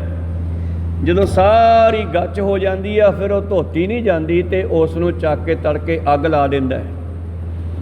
ਇਸੇ ਤਰ੍ਹਾਂ ਕਈ ਜਨਮਾਂ ਤੋਂ ਸਾਡੀ ਮੱਤ ਜਿਹੜੀ ਹੈ ਪਾਪਾਂ ਦੇ ਨਾਲ ਗੱਚ ਹੋ ਚੁੱਕੀ ਹੈ, ਮੈਲੀ ਹੋ ਚੁੱਕੀ ਆ, ਹੁਣ ਇਹ ਧੋਤੀ ਨਹੀਂ ਜਾਂਦੀ ਅਤੇ ਗੁਰੂ ਸਾਡੀ ਮਨ ਮੱਤ ਨੂੰ ਰੱਖ ਕੇ ਸਾੜ ਦਿੰਦਾ ਹੈ ਅਤੇ ਗੁਰਮਤਿ ਸਾਨੂੰ ਦੇ ਦਿੰਦਾ, ਸਾਡਾ ਜੀਵਨ ਬਦਲ ਦਿੰਦਾ। ਇਸ ਕਰਕੇ ਗੁਰੂ ਦੀ ਲੋੜ ਹੈ, ਸਾਨੂੰ ਉਹਦੀ ਸਿਫਤ ਸਲਾਹ ਕਰਨ ਦੀ ਵੀ ਲੋੜ ਹੈ, ਮਾਂ ਪਿਓ ਦੀ ਸੇਵਾ ਕਰਨ ਦੀ ਵੀ ਲੋੜ ਹੈ। ਪ੍ਰੀਤਮ ਜੀ ਕਹਿੰਦੇ ਹਨ, ਕਹਿੰਦੇ ਸੋ ਧਿਆਈਐ ਜਿਨ ਹਮ ਕੀਏ ਜੀਓ, ਜਨਮ ਜਨਮ ਕੇ ਕਿਲ ਵਿਖ ਜਾਵੇ, ਮਨ ਚਿੰਦੇ ਸੇਈ ਫਲ ਪਾਵੇ। ਜਨਮਾਂ ਜਨਮਾਂਤਰਾਂ ਦੇ ਪਾਪ ਕਰਮ ਕੱਟੇ ਜਾਂਦੇ ਆ ਔਰ ਫਿਰ ਮਨ ਚਿੰਦੇ ਜੋ ਮਨ ਵਿੱਚ ਚਾਹੁੰਦੇ ਹੋ ਫਿਰ ਉਹ ਫਲ ਵੀ ਮਿਲ ਜਾਂਦੇ ਆ। ਪਰ ਸ਼ਰਤ ਹੈ ਕਿ ਜਿਨ੍ਹਾਂ ਨੇ ਸਾਨੂੰ ਪੈਦਾ ਕੀਤਾ ਦੁਨੀਆ ਵਿੱਚ, ਰੱਬ ਨੇ ਤੇ ਮਾਂ ਪਿਓ ਨੇ, ਉਹਨਾਂ ਨੂੰ ਯਾਦ ਰੱਖੀਏ। ਕੋ ਸਤਨਾਮ ਸੀ। ਇਹਨਾਂ ਦੋਹਾਂ ਦੀ ਕਿਰਪਾ ਜਿਹੜੀ ਹੈ ਨਾ, ਇਹ ਅਸੀਂ ਉਹਨਾਂ ਨੂੰ ਕਿਸੇ ਵੀ ਢੰਗ ਦੇ ਨਾਲ ਮੋੜ ਨਹੀਂ ਸਕਦੇ, ਬਦਲਾ ਨਹੀਂ ਦੇ ਸਕਦੇ ਇਹਦਾ। ਮੈਂ ਸਾਨੂੰ ਮਨੁੱਖ ਜਾਮਾ ਦਿੱਤਾ ਤੁਸੀਂ, ਅਸੀਂ ਤੇਰਾ ਕਰਜ਼ਾ ਇਹਦੇ ਬਦਲੇ ਚੁਕਾ ਦਿੰਦੇ ਹਾਂ। ਮੁਸ਼ਕਿਲ ਹੈ, ਇਹ ਕਰਜ਼ਾ ਚੁਕਾਇਆ ਨਹੀਂ ਜਾਂਦਾ। ਹਾਂ, ਧੰਨਵਾਦ ਸ਼ੁਕਰੀਆ ਕਰਨਾ ਚਾਹੀਏ ਤਾਂ ਠੀਕ ਆ। ਸਤਿਗੁਰੂ ਪਾਤਸ਼ਾਹ ਜੀ ਕਹਿੰਦੇ ਜਿਨ੍ਹਾਂ ਨੇ ਸਾਨੂੰ ਦੁਨੀਆ ਦਿਖਾਈ ਹੈ ਪਰਮੇਸ਼ਰ ਨੇ ਤੇ ਮਾਂ ਪਿਓ ਨੇ, ਉਹਨਾਂ ਨੂੰ ਵੀ ਯਾਦ ਰੱਖੋ। ਜਨਮ ਜਨਮ ਕੇ ਕਿਲ ਵਿਖ ਜਾਵੇ, ਮਨ ਚਿੰਦੇ ਸੇਈ ਫਲ ਪਾਵੇ। ਸਿਮਰ ਸਾਹਿਬ ਸੋ ਸੱਚ ਸੁਆਮੀ, ਰਿਜ਼ਕ ਸਭ ਸਕੋ ਦੀਏ ਜੀਓ। ਆਓ ਉਸ ਪਰਮੇਸ਼ਰ ਨੂੰ ਸਿਮਰੀਏ ਜਿਹੜਾ ਸਭ ਨੂੰ ਰਿਜ਼ਕ ਦੇਣ ਵਾਲਾ ਹੈ, ਰੋਜੀ ਦੇਣ ਵਾਲਾ ਹੈ। ਅਤੇ ਪਰਮੇਸ਼ਰ ਨੇ ਆਪ ਦਾ ਦੂਸਰਾ ਰੂਪ ਮਾਂ ਪਿਓ ਨੂੰ ਬਣਾਇਆ, ਜਿਹੜਾ ਕਿ ਆਪਣੇ ਮੂੰਹ ਦੇ ਵਿੱਚੋਂ ਕੱਢ ਕੇ ਵੀ ਬੁਰਕੀ ਜਿਹੜਾ ਬੱਚੇ ਦੇ ਮੂੰਹ ਵਿੱਚ ਪਾਉਂਦਾ। ਕੋ ਸਤਨਾਮ ਸੀ। ਸਾਰੇ ਮਾਂ ਪਿਓ ਇੱਦਾਂ ਹੀ ਕਰਦੇ ਆ। ਮਨੁੱਖ ਹੀ ਨਹੀਂ, ਪਸ਼ੂਆਂ ਪੰਛੀਆਂ ਵਿੱਚ ਵੀ ਇਹ ਗੁਣ ਹੈ ਕਿ ਆਪਣੇ ਬੱਚਿਆਂ ਨੂੰ ਪਾਲਣ ਵਾਸਤੇ ਲਿਆ ਕੇ ਚੋਗਾ ਉਹਨਾਂ ਦੇ ਮੂੰਹ ਵਿੱਚ ਪਾਉਂਦੇ ਆ। ਇੱਥੋਂ ਤੱਕ ਕਿ ਪੰਛੀਆਂ ਦੇ ਵੀ, ਜਾਨਵਰਾਂ ਵਿੱਚ ਇਹ ਚੀਜ਼ ਦੇਖੀ ਆ ਕਿ ਆਪਣੇ ਬੱਚਿਆਂ ਨੂੰ ਬਚਾਉਣ ਵਾਸਤੇ ਆਪਣੇ ਤੋਂ ਵੱਡੇ ਵੱਡੇ ਜ਼ਾਲਮ ਜਾਨਵਰਾਂ ਨਾਲ ਭਿੜ ਜਾਂਦੇ ਆ। ਅੱਜ ਜਿੱਥੇ ਕਿਲ੍ਹਾ ਸਾਹਿਬ ਬਣਿਆ ਨਾ ਬਠਿੰਡੇ ਦੇ ਵਿੱਚ, ਇਹਦੀ ਵੀ ਇੱਕ ਮੈਂ ਚਲਦੀ ਜੀ ਕਹਾਣੀ ਸੁਣੀ ਆ। ਕਹਿੰਦੇ ਜਿਸ ਵੇਲੇ ਰਾਜਾ ਬਿਨੇਪਾਲ, ਮਾਰਵਾੜ ਦਾ ਰਾਜਾ ਬਿਨੇਪਾਲ ਭੱਟੀ ਰਾਜਾ ਸੀ ਇਹ, ਅਤੇ ਇਹ ਆਇਆ ਯਾਤਰਾ ਕਰਦਾ ਕਰਦਾ, ਸ਼ਹਿਰ ਕਰਦਾ ਕਰਦਾ, ਸ਼ਿਕਾਰ ਖੇਡਦਾ ਖੇਡਦਾ ਇੱਧਰ ਆ ਗਏ ਆਪਣੇ ਇਲਾਕੇ 'ਚ, ਘੁੰਮਦਾ ਘੁਮਾਉਂਦਾ, ਅਤੇ ਇੱਥੇ ਵਗ ਰਿਹਾ ਸੀ ਦਰਿਆ ਸਤਲੁਜ। ਜਦ ਇੱਥੇ ਨੇੜੇ ਪਹੁੰਚਿਆ ਅਤੇ ਜੰਗਲ ਦੇ ਵਿੱਚ ਇਸ ਨੇ ਕੀ ਦੇਖਿਆ, ਕਹਿੰਦੇ ਇੱਕ ਬੱਕਰੀ ਸ਼ੇਰ ਦੇ ਨਾਲ ਮੁਕਾਬਲਾ ਕਰ ਰਹੀ ਹੈ। ਸ਼ੇਰ ਉਹਦੇ ਬੱਚਿਆਂ ਨੂੰ ਖਾਣਾ ਚਾਹੁੰਦਾ ਹੈ, ਪਰ ਬੱਕਰੀ ਆਪਣੀ ਜਾਨ ਦੀ ਪਰਵਾਹ ਕੀਤੇ ਬਿਨਾਂ ਉਹ ਸ਼ੇਰ ਦੇ ਨਾਲ ਮੁਕਾਬਲਾ ਕਰ ਰਹੀ ਆ। ਔਰ ਇਹ ਚੀਜ਼ ਦੇਖ ਕੇ ਉਸ ਬਿਨੇਪਾਲ ਰਾਜੇ ਨੇ ਸੋਚਿਆ, ਉਹਦੇ ਵਜ਼ੀਰ ਨੇ ਸੋਚਿਆ ਵੀ ਇਹ ਧਰਮ ਧਰਤੀ ਆ। ਜਿਸ ਤਰ੍ਹਾਂ ਇੱਕ ਬੱਕਰੀ ਆਪਣੇ ਤੋਂ ਤਕੜੇ ਸ਼ੇਰ ਦਾ ਮੁਕਾਬਲਾ ਕਰ ਰਹੀ ਹੈ ਆਪਣੇ ਬੱਚਿਆਂ ਦੀ ਰਕਸ਼ਾ ਵਾਸਤੇ, ਇਹ ਧਰਮ ਧਰਤੀ ਆ। ਇੱਥੇ ਪਾਣੀ ਵੀ ਵਗਦਾ ਹੈ, ਕਿਉਂ ਨਾ ਇੱਥੇ ਆਪਾਂ ਰਿਹਾਇਸ਼ ਕਰੀਏ, ਇੱਥੇ ਕਿਲ੍ਹਾ ਬਣਾ ਲਈਏ। ਅਤੇ ਫਿਰ ਉਹਨਾਂ ਨੇ ਇਸ ਜਗ੍ਹਾ 'ਤੇ ਕਿਲ੍ਹਾ ਬਣਾਇਆ ਸੀ ਬਠਿੰਡੇ ਵਾਲਾ। ਦਰਿਆ ਦੇ ਕਿਨਾਰੇ ਪਾਣੀ ਵਗਦਾ ਸੀ, ਇੱਥੋਂ ਦੀ ਪਾਣੀ ਦੀ ਲੋੜ ਬੜੀ ਹੈ ਘਰ ਪਾਉਣ ਵਾਸਤੇ। ਤੋ ਪਾਣੀ ਦੇ ਕਿਨਾਰੇ ਦੇ ਉੱਤੇ ਫਿਰ ਇਹ ਕਿਲ੍ਹਾ ਬਣਾਇਆ, ਇਸ ਧਰਤੀ ਨੂੰ ਧਰਮ ਧਰਤੀ ਜਾਣ ਕੇ। ਭਾਵ ਮਾਂ ਪਿਓ ਆਪਣਾ ਧਰਮ ਨਿਭਾਉਂਦੇ ਨੇ ਆਪਣੇ ਬੱਚਿਆਂ ਨੂੰ ਪਾਲਣ ਵਾਸਤੇ, ਅਤੇ ਫਿਰ ਅੱਗੇ ਜਾ ਕੇ ਬੱਚਿਆਂ ਦਾ ਵੀ ਧਰਮ ਬਣ ਜਾਂਦਾ ਹੈ ਮਾਂ ਪਿਓ ਦੀ ਸੰਭਾਲ ਕਰਨ ਦੀ। ਇਸ ਕਰਕੇ ਸਿਮਰ ਸਾਹਿਬ ਸੋ ਸੱਚ ਸੁਆਮੀ, ਰਿਜ਼ਕ ਸਭ ਸਕੋ ਦੀਏ ਜੀਓ। ਉਹ ਪਰਮੇਸ਼ਰ ਸਭ ਨੂੰ ਰੋਜੀ ਰਿਜ਼ਕ ਦੇਣ ਵਾਲਾ ਹੈ। ਆਓ ਉਹਨੂੰ ਯਾਦ ਕਰੀਏ। ਤੇ ਪਰਮੇਸ਼ਰ ਆਪਣੇ ਅੱਗੇ ਪੈਰੋਕਾਰ ਮਾਂ ਪਿਓ ਸਾਜੇ ਆ, ਜਿਨ੍ਹਾਂ ਦੇ ਰਾਹੀਂ ਸਾਰੀ ਜਿੰਦੀ ਦੁਨੀਆ ਨੂੰ ਚਲਾਉਂਦਾ। ਜਿਸ ਤਰ੍ਹਾਂ ਇਸੇ ਚੀਜ਼ ਨੂੰ ਪਾਤਸ਼ਾਹ ਜੀ ਬਾਣੀ ਵਿੱਚ ਬਖਸ਼ਿਸ਼ ਕਰਦੇ ਨੇ। ਬਾਰ ਵਿਵਸਥਾ ਤੁਝੇ ਪਿਆਰਾ ਦੁੱਧ, ਬਚਪਨ ਵਿੱਚ ਤੈਨੂੰ ਦੁੱਧ ਪਿਆਇਆ ਗਿਆ। ਤੇ ਦੁੱਧ ਮਿਲਿਆ ਕਿੱਥੋਂ? ਮਾਂ ਦੇ ਕੋਲੋਂ। ਮਾਂ ਦੇ ਖੂਨ ਤੋਂ ਹੀ ਪਰਮੇਸ਼ਰ ਨੇ ਐਸੀ ਕਲਾ ਵਰਤਾਈ, ਦੁੱਧ ਬਣ ਗਿਆ। ਤੇ ਮਨੁੱਖ ਨੂੰ ਯਾਦ ਕਰਾਉਂਦੇ ਆ ਹੁਣ ਵੱਡੇ ਹੋਏ ਨੂੰ, ਜਦੋਂ ਇਹ ਭੁੱਲ ਗਿਆ। ਬਾਰ ਵਿਵਸਥਾ ਤੁਝੇ ਪਿਆਰਾ ਦੁੱਧ, ਭਰ ਜੋਬਨ ਭੋਜਨ ਸੁਖ ਸੂਧ। ਬਚਪਨ ਵਿੱਚ ਤੈਨੂੰ ਦੁੱਧ ਪਿਆਇਆ, ਜਦੋਂ ਤੇਰੇ ਦੰਦ ਨਹੀਂ ਸੀ, ਉਹ ਤੈਨੂੰ ਮਾਂ ਦੇ ਰਾਹੀਂ ਦੁੱਧ ਦਿੱਤਾ ਪਰਮੇਸ਼ਰ ਨੇ। ਤੇ ਜਦੋਂ ਤੂੰ ਵੱਡਾ ਹੋ ਗਿਆ, ਜਵਾਨੀ 'ਚ ਆ ਗਿਆ, ਫਿਰ ਅਨੇਕਾਂ ਤਰ੍ਹਾਂ ਦੀਆਂ ਸੁੱਖ ਸਹੂਲਤਾਂ ਦਿੱਤੀਆਂ। 36 ਪ੍ਰਕਾਰ ਦੇ ਭੋਜਨ ਧਰਤੀ ਮਾਤਾ 'ਚੋਂ ਪੈਦਾ ਕਰਕੇ ਦਿੱਤੇ ਮਨੁੱਖ ਨੂੰ। ਭਰ ਜੋਬਨ ਭੋਜਨ ਸੁਖ ਸੂਧ, ਬਿਰਧ ਭਇਆ ਉੱਪਰ ਸਾਕ ਸੈਨ। ਜਦ ਬੁੱਢਾ ਹੋਇਆ ਤੇ ਰਿਸ਼ਤੇਦਾਰ ਸਾਕ ਸੰਬੰਧੀ ਮੁੱਖ ਪਿਆਓ ਬੈਠ ਕੋ ਦੇਣ। ਤੈਨੂੰ ਬੈਠੇ ਨੂੰ, ਮੰਜੇ 'ਚ ਪਏ ਨੂੰ ਤਰਲ ਪਦਾਰਥ ਬਣਾ ਕੇ ਤੇਰੇ ਮੂੰਹ 'ਚ ਪਾਉਂਦੇ ਆ, ਕਿਉਂਕਿ ਤੇਥੋਂ ਹੁਣ ਚੱਬਿਆ ਨਹੀਂ ਜਾਂਦਾ, ਦੰਦ ਨਿਕਲ ਚੁੱਕੇ ਆ। ਇਸ ਕਰਕੇ ਤੈਨੂੰ ਉਹ ਜੂਸ ਆਦਿ ਤਰਲ ਪਦਾਰਥ ਬਣਾ ਕੇ ਤੇਰੇ ਮੂੰਹ 'ਚ ਪਾਉਂਦੇ ਆ। ਤੇ ਕੰਮ ਸਾਰੇ ਕਰਦਾ ਕੌਣ ਹੈ? ਪਰਮੇਸ਼ਰ। ਇਹਨਾਂ ਦੇ ਵਿੱਚ ਵਰਤ ਕੇ ਗੁਰਦੇਵ ਮਾਤਾ,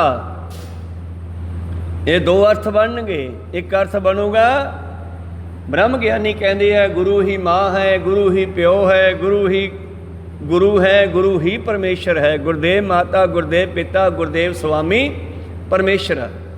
ਤੇ ਦੂਜਾ ਅਰਥ ਬਣਦਾ ਹੈ, ਤੇਰੀ ਮਾਂ ਵੀ ਗੁਰੂ ਹੈ, ਜਿਹਨੂੰ ਬਚਪਨ ਵਿੱਚ ਤੈਨੂੰ ਤੁਰਨਾ ਸਿਖਾਇਆ, ਖਾਣਾ ਪੀਣਾ ਸਿਖਾਇਆ, ਜੀਵਨ ਜਿਉਣਾ ਸਿਖਾਇਆ। ਫਿਰ ਪਿਤਾ ਗੁਰੂ ਬਣਿਆ, ਜਿਹਨੇ ਉਂਗਲ ਫੜਾ ਕੇ ਤੈਨੂੰ ਦੁਨੀਆ ਦਿਖਾਈ, ਚੱਲ ਤੈਨੂੰ ਸ਼ਹਿਰ ਵਿਖਾਵਾਂ, ਬਾਜ਼ਾਰ ਵਿਖਾਵਾਂ।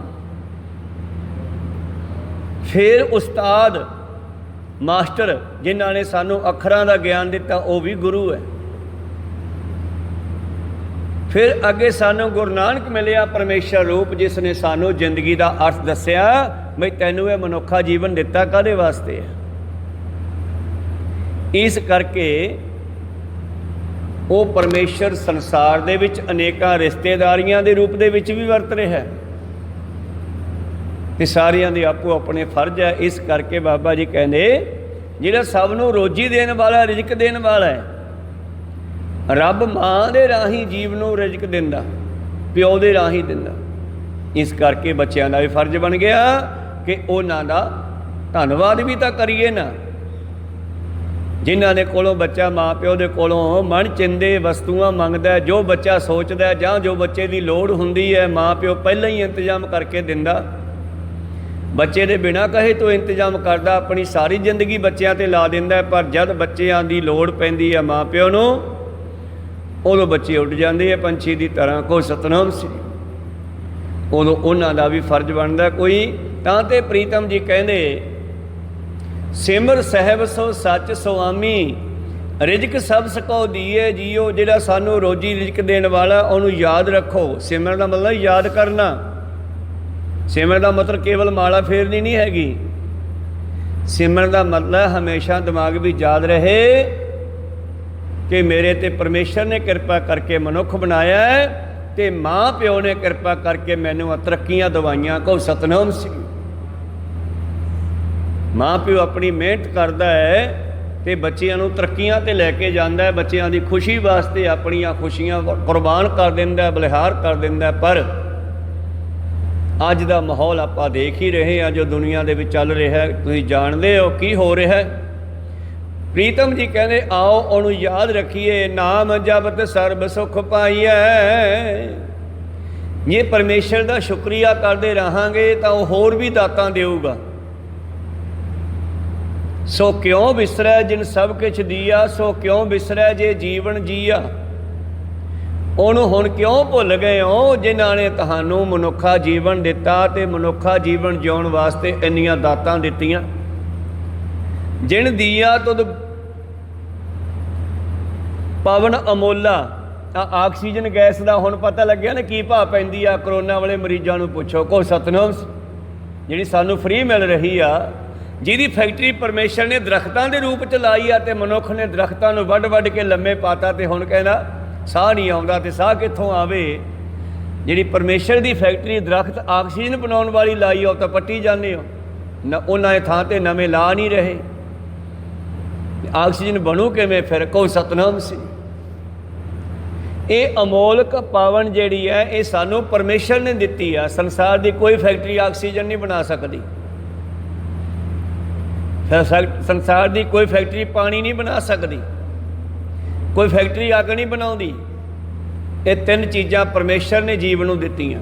ਜਿਨ ਦੀਆ ਤੁਧ ਪਵਨ ਅਮੋਲਾ, ਜਿਨ ਦੀਆ ਤੁਧ ਨੀਰ ਨਿਰਮੋਲਾ, ਜਿਨ ਦੀਆ ਤੁਧ ਪਾਵਕ ਬਲਨਾ, ਤਿਸ ਠਾਕਰ ਕੀ ਰਹੋ ਮਨ ਸਰਨਾ। ਉਸ ਮਾਲਕ ਦੇ ਨਾਲ ਵੀ ਜੁੜੇ ਰਹੋ। ਇੱਕ ਪੱਤਾ ਜਿੰਨਾ ਚਿਰ ਦਰਖਤ ਨਾਲ ਜੁੜਿਆ ਹੋਇਆ ਆਨੰਦ ਮਾਣਦਾ, ਹਵਾ ਦੇ ਵਿੱਚ ਹੁਲਾਰੇ ਲੈਂਦਾ, ਹਰਾ ਭਰਾ ਰਹਿੰਦਾ, ਪਰ ਜਦੋਂ ਹੀ ਉਹ ਦਰਖਤ ਦੀ ਟਾਹਣੀ ਨੂੰ ਛੱਡ ਜਾਂਦਾ ਹੈ ਤੇ ਹਵਾ ਦੇ ਥਪੇੜਿਆਂ ਨਾਲ ਪਤਾ ਨਹੀਂ ਕਿੱਧਰ ਨੂੰ ਜਾਂਦਾ, ਕੋਈ ਸਤਨਾਮ ਰੁਲ ਜਾਂਦਾ। ਇਹੋ ਹੀ ਹਾਲ ਮਨੁੱਖ ਦਾ ਹੈ। ਜੇ ਆਪਣੇ ਵਿਰਸੇ ਨਾਲ, ਅਸਲੇ ਨਾਲ ਜੁੜਿਆ ਰਹੇ, ਪਰਮੇਸ਼ਰ ਨਾਲ ਜੁੜਿਆ ਰਹੇ, ਆਪਣੇ ਵਿਰਸੇ ਨਾਲ ਜੁੜਿਆ ਰਹੇ, ਜਿਹੜਾ ਸਾਡਾ ਵਿਰਸਾ ਹੈ, ਆਪਣੇ ਮਾਂ ਪਿਓ ਦੇ ਨਾਲ ਵੀ ਕਨੈਕਟ ਰੱਖੇ, ਕੋ ਸਤਨਾਮ ਸ੍ਰੀ, ਤਾਂ ਉਹ ਆਨੰਦ ਮਾਣਦਾ ਹੈ। ਪਰ ਜਦੋਂ ਇਹ ਛੱਡ ਜਾਂਦਾ ਇਹਨਾਂ ਨੂੰ ਤੇ ਫਿਰ ਇਹ ਦੁਖੀ ਵੀ ਹੁੰਦਾ, ਕੋ ਸਤਨਾਮ ਸ੍ਰੀ।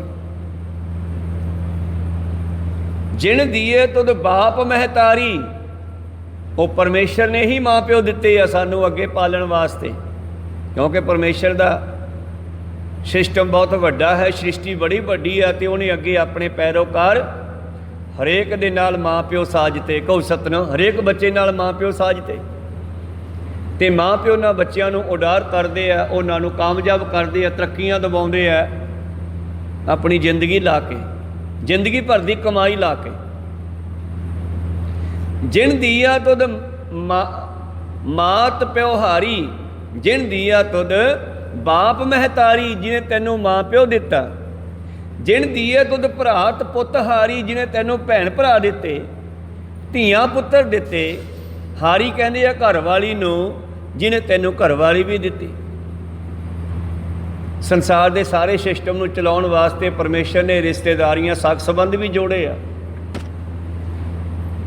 ਸੋ ਧਿਆਈ ਹੈ ਜਿਨ ਹਮ ਕੀਏ ਜੀਓ, ਇਸ ਕਰਕੇ ਦੋ ਜਣਿਆਂ ਨੇ ਸਾਨੂੰ ਪੈਦਾ ਕੀਤਾ, ਮਾਂ ਪਿਓ ਤੇ ਦੂਸਰਾ ਪਰਮੇਸ਼ਰ। ਇਹਨਾਂ ਦੋਵਾਂ ਨੂੰ ਯਾਦ ਕਰਨਾ ਪੈਣਾ, ਕਹੋ ਸਤਨਾਮ, ਯਾਦ ਰੱਖਣਾ ਪੈਣਾ, ਨਹੀਂ ਤਾਂ ਫਿਰ ਕੇਵਲ ਤੀਰਥਾਂ ਨੇ ਸਾਨੂੰ ਪਾਰ ਨਹੀਂ ਲਾਉਣਾ ਗਾ। ਗੁਰੂ ਪਾਤਸ਼ਾਹ ਕਿਰਪਾ ਕਰਨ। ਜਿਨ ਦੀਏ ਤੁਧ ਬਾਪ ਮਹਿਤਾਰੀ, ਜਿਨ ਦੀਏ ਤੁਧ ਭਰਾਤ ਪੁੱਤ ਹਾਰੀ, ਜਿਨ ਦੀਆ ਤੁਧ ਪਾਵਕ ਬਲਨਾ, ਤਿਸ ਠਾਕਰ ਕੀ ਰਹੋ ਮਨ ਸਰਨਾ। ਸੋ ਕਿਉਂ ਵਿਸਰੈ ਜਿਨ ਸਭ ਕਿਛ ਦੀਆ, ਸੋ ਕਿਉਂ ਵਿਸਰੈ ਜੇ ਜੀਵਨ ਜੀਆ। ਸੋ ਕਿਉਂ ਵਿਸਰੈ ਜੇ ਅਗਨ ਮੈਂ ਰਾਖੈ, ਮਾਂ ਦੇ ਪੇਟ ਦੀ ਅੱਗ ਵਿੱਚ ਵੀ ਉਹਨੇ ਬਚਾਇਆ, ਤੇ ਪ੍ਰਹਿਲਾਦ ਨੇ ਨਾਮ ਜਪਿਆ ਤੇ ਚਿਖਾ ਦੀ ਅੱਗ ਵਿੱਚ ਵੀ ਉਹਨੂੰ ਬਚਾਇਆ। ਇਸ ਕਰਕੇ ਜਿਨ ਦੀਆ ਤੁਧ ਪਾਵਕ ਬਲਨਾ, ਤਿਸ ਠਾਕਰ ਕੀ ਰਹੋ ਮਨ ਸਰਨਾ। ਸਤਿਗੁਰੂ ਪਾਤਸ਼ਾਹ ਜੀ ਕਹਿੰਦੇ ਆਓ ਸਿੱਖੋ, ਆਪਾਂ ਇਕੱਠੇ ਹੋ ਕੇ ਉਹਨੂੰ ਯਾਦ ਕਰੀਏ। ਅੱਜ ਦਾ ਬਚਨ ਹੈ, ਆਓ ਸਾਜਨ ਸੰਤ ਮੀਤ ਪਿਆਰੇ, ਸਜਣੋ ਮਿੱਤਰੋ। ਉਹ ਗੁਰੂ ਪਿਆਰਿਓ, ਆਓ ਬੈਠ ਕੇ ਉਹਦਾ ਸ਼ੁਕਰੀਆ ਕਰ ਦਈਏ, ਉਹਦੀਆਂ ਦਿੱਤੀਆਂ ਦਾਤਾਂ ਦਾ ਧੰਨਵਾਦ ਹੀ ਕਰ ਦਈਏ। ਬੁਰਕੀ ਮੂੰਹ 'ਚ ਪਾਉਣ ਤੋਂ ਪਹਿਲਾਂ ਵਾਹਿਗੁਰੂ ਕਹਿ ਲਈਏ, ਉਹਨੂੰ ਯਾਦ ਕਰ ਲਈਏ ਵੀ ਧੰਨ ਹੈ ਤੂੰ, ਅੱਜ ਸਾਨੂੰ ਫਿਰ ਰੋਟੀ ਦਿੱਤੀ ਹੈ, ਅੱਜ ਫਿਰ ਇੱਕ ਨਵਾਂ ਦਿਨ ਦਿੱਤਾ ਹੈ। ਜੇ ਤੜਕੇ ਜਾਗ ਆ ਜੇ ਨਾ ਤੇ ਪਹਿਲਾਂ ਹੱਥ ਬੰਨ੍ਹ ਕੇ ਉਹਦਾ ਸ਼ੁਕਰੀਆ ਕਰੋ ਵੀ ਸ਼ੁਕਰ ਹੈ ਆ ਫਿਰ ਅੱਜ ਮੈਨੂੰ ਇੱਕ ਦਿਨ ਹੋਰ ਦੇ ਦਿੱਤਾ, ਕਿਉਂ ਕੱਲ੍ਹ ਦਾ ਪਤਾ ਨਹੀਂ ਮਿਲੇ ਕਿ ਨਾ ਮਿਲੇ, ਅੱਜ ਦਾ ਹੀ ਮਿਲਿਆ। ਔਰ ਇਹ ਵੀ ਮਿੰਟ ਮਿੰਟ ਦਾ ਸ਼ੁਕਰੀਆ ਸਾਨੂੰ ਕਰਨਾ ਚਾਹੀਦਾ ਹੈ। ਸਾਸ ਸਾਸ ਸਿਮਰੋ ਗੋਬਿੰਦ, ਜਿੰਨੇ ਸਵਾਸ ਦਿੱਤੇ ਆ ਉਹਨੇ ਸਵਾਸਾਂ 'ਤੇ ਵਾਹਿਗੁਰੂ ਮੰਤਰ ਦੀ ਮੋਹਰ ਲਾਓ। ਮਣੀ ਅੰਤਰ ਕੀ ਉਤਰੈ ਚਿੰਦ, ਤੇਰੇ ਮਨ ਦੀਆਂ ਚਿੰਤਾਵਾਂ ਦਾ ਖਾਤਮਾ ਹੋ ਜਾਊਗਾ, ਟੈਨਸ਼ਨਾਂ ਖਤਮ ਹੋ ਜਾਣਗੀਆਂ। ਆਓ आओ साजन संत मीत प्यारे, मिल गावै गुण अगमे अपारे। गावत सुनत सबै ही मुक्ते, सो ध्याइयै जिन हम कीए जियो। जन्म जन्म के किल विख जावै, जिस दे जपिया जन्मां जन्मांतरां दे पाप कर्मां दा खात्मा हो जाऊगा। जिन्हां दा फल सानू दुख भोगने पैणगे, वो पाप सतगुरु कट देवेगा, पहलां ही बीज ही खत्म कर देवेगा। इस करके मन चिंदे सही फल पावे, तो फिर सिमर के जो मंगेगा वो भी मिलूगा। बाबा फरीद की माता कहती है, पुत्र नवाज करिया कर। तो बच्चे दे विच भी ये सवाल पैदा होंदा है, बंदे विच भी होंदा है। की सवाल? फिर की मिलूगा? तो बाबा फरीद भी बचपन विच कहता होना, बेबे फिर की मिलूगा? सिमरन करके माँ ने सोचा भी हुण की कहाँ भी की मिलूगा। हजे इनू रब की तो पता नहीं, चलो इनू कह दें तेनों मिठा मिलूगा, क्योंकि बचपन मिठे ती लग्या होया। कोई सतनाम श्री। माँ कहने लगी तेनों शक्कर मिलया करूगी, तू नमाज करिया कर। बच्चा बागो बाग खुश हो गया। जिन्ने क पद्धर ते बंदे दा दिमाग चलदा, उहनूं उहे जे ढंग नाल ही समझाउणा पैंदा। बच्चा सीगा ते शक्कर ते लाता। ते बचपन विच माता ने की करना, जिहड़ी चादर दे उत्ते बैठ के बाबा फरीद बचपन विच नवाज करदा है, वो चादर दे पिछले कोने थल्ले माँ शक्कर दी पुड़ी रख दिंदी है बन के। कहो सतनाम सी। जद उठदा है चादर झाड़ के इकट्ठी करदा है, ते थल्लेों शक्कर मिल जाती है, चक के खांदा। बच्चा बड़ा खुश हुंदा। समा बतीत हुंदा गया। एक दिन माँ ना पहुँच सकी, क्योंकि माँ प्यो ते परमेश्वर इन्हां तिन्नां दी इक्को ही गल है। परमेश्वर अपने काम माँ प्यो राही कराउंदा। जिहड़ा माँ प्यो तो काम ना होवे, फिर कहना हुण तू कर, मैथों नहीं होणागा। ते अज माँ चली गई ग्रां बाबे फरीद दी, ते शामां नूं वापस मुड़ ना सकी। ते माँ नूं फिक्र पै गया भी जे तड़के नवाज करन बैठूगा फरीद, क्योंकि कई दिन हो गए शक्कर खांदे नूं, शक्कर दे लालच विच बैठूगा लाजमी। ते जे अज उहनूं शक्कर ना मिली, ते उसने नमाज ही छड्ड देनी आ। खुदा नूं याद करना भुल जाना, छड़ देना, टुट जाना बच्चे का मन। उस वेले फिर माँ ने अरदास की, पातशाह अज मैं नहीं पहुँच सकती गी। मैं अज तक अपना फर्ज निभा रही सी तेरे नाल जोड़न वास्ते, पर अज मेरी मजबूरी है, मैं दूर बैठी हाँ। अज मैथों शक्कर नहीं दिती जानी, अज ये काम तू कर दे। तेरियां बाहां बड़ियां लंमियां सुनियां। माता उत्थे दूर बैठी अरदासां करी जाती है, इधर फरीद टाइम नाल बह गया नवाज करन। ते जदों कहंदे चादर चक के रोजाना की तरह तैह मारी, ते थल्ले शक्कर का ढेर लग्या पिया। अज पूड़ी नहीं, खुला पिया। कोई सतनाम सी। ते बच्चा बड़ा खुश होया, जेबां भर लियां सारियां, मुठियां भर लियां, रज गया खा खा के। अज शक्कर नाल मुकदी नहीं, बहुत खुश आ। दूजे तीजे दिन बेबे ने आके पूछया, पुत कल शक्कर मिल गई सी? कल पहला तो थोड़ी जी मिलती सी, कल तो ढेर लग्या मिलिया। तो माँ नूं बड़ी खुशी हुई कि पुत्र जुड़िया हजे, टुटिया नहीं। परमेश्वर ने कृपा की है, खुदा ने कृपा की है। चलो खैर, वो माँ किड्डी सियाणी होवेगी। जननी जने तो भगत जन कह दाता कह सूर, नहीं तो जननी बांझ रहे काहे गवावे नूर। माँ प्यो का भी एक फर्ज है कि बच्चों को परमेश्वर नाल जोड़ना करे, और बच्चों का फर्ज है कि माँ प्यो की सेवा संभाल करे। जदों उन्होंने लोड़ पैंदी है उदों बच्चा अपना फर्ज निभावे। तो अगे चल के बाबे फरीद नूं भगती दे विच पूर्ण करने लई माँ ने बड़ा ही त्याग किया। उस बच्चे नूं तैयार किया, और भगती करदियां करदियां बाबा फरीद लगभग 2 वारी 3 वारी जंगलों में गया है। पर एक बारी उन्होंने फिर परमेश्वर ने ही दसिया, पुत्र गुरु वाला बन, गुरु वाला बने बिना गल नहीं बननी। एक इस्त्री का रूप धार के पानी का खूह ला के पानी कढ़ी जाता। थोड़ी देर पहला बाबा फरीद जंगलों च बैठा बैठा उठ के आया, तड़के किते बैठा सी दरख्त हेठां, ते उत्ते चिड़ियाँ चीं चीं करन लगियां। ते इन्हें सोचा मेरी भगती विच विघन पाउंदियां, कहंदा मर जो चिड़ियो, बेचारियां दाड़ देने डिग पियां गड़ियां वांगू। जो मर गई तो फिर ख्याल आया भी आ की हो गया यार, है ये तो पाप हो गया। ये मेरे कहे तो मर गईਆਂ ਤਾਂ ਉੱਡ ਵੀ ਸਕਦੀਆਂ, ਉੱਡ ਜੋ ਚਿੜੀਓ ਤਾਂ ਉੱਡ ਗਈਆਂ। ਫਿਰ ਮਨ 'ਚ ਹੰਕਾਰ ਹੋ ਗਿਆ ਵੀ ਬੱਲੇ ਬੱਲੇ ਆਪਣੀ ਭਗਤੀ ਪੂਰੀ ਹੋ ਗਈ। ਇਹ ਰਿੱਧੀਆਂ ਸਿੱਧੀਆਂ ਤਾਂ ਉਹੀ ਆ ਜਾਂਦੀਆਂ, ਝਾੜੂ ਮਾਰਨ ਵਾਲਿਆਂ ਵਿੱਚ ਵੀ ਆ ਜਾਂਦੀਆਂ। ਜਿਹੜੇ ਗੁਰੂ ਘਰ ਸੇਵਾ ਕਰਦੇ ਨਾ ਮਾੜੀ ਮੋਟੀ, ਇਹ ਤਾਂ ਉਦੋਂ ਆ ਜਾਂਦੀਆਂ। ਰਿੱਧ ਸਿੱਧ ਨਾਵੈ ਕੀ ਦਾਸੀ। ਜਿੱਥੇ ਵੀ ਜਿਵੇਂ ਵੀ ਸੇਵਾ ਸਿਮਰਨ ਕਰਕੇ ਗੁਰੂ ਨਾਲ ਜੁੜਿਆ ਜਾਂਦਾ, ਇਹ ਤਾਂ ਉੱਦਾਂ ਹੀ ਬਚਨ ਪੂਰੇ ਹੋਣ ਲੱਗ ਜਾਂਦੇ ਆ। ਕੋਈ ਲਗਾਤਾਰ ਕਰਦਾ ਕਰਕੇ ਵੇਖੇ। ਪਰ ਬਾਬੇ ਫਰੀਦ ਨੂੰ ਕਹਿੰਦੇ ਹੰਕਾਰ ਹੋ ਗਿਆ ਵੀ ਮੇਰੀ ਭਗਤੀ ਪੂਰੀ ਹੋ ਗਈ। ਹੁਣ ਗੁਰੂ ਵਾਲਾ ਨਹੀਂ ਸੀ ਬਣਿਆ ਹਜੇ ਤੱਕ, ਹਜੇ ਮਾਂ ਹੀ ਗੁਰੂ ਬਣ ਕੇ ਇਹਨੂੰ ਰਸਤਾ ਦਿਖਾ ਰਹੀ ਸੀ। ਪਰਮੇਸ਼ਰ ਗੁਰੂ ਨਹੀਂ ਸੀ ਧਾਰਨ ਕੀਤਾ, ਇਸ ਕਰਕੇ ਅੱਗੇ ਚੱਲਿਆ, ਘਰ ਨੂੰ ਚੱਲ ਪਿਆ, ਭਗਤੀ ਪੂਰੀ ਹੋ ਗਈ। ਰਸਤੇ ਵਿੱਚ ਇੱਕ ਮਾਈ ਪਾਣੀ ਕੱਢ ਕੱਢ ਕੇ ਡੋਲੀ ਜਾਂਦੀ ਆ।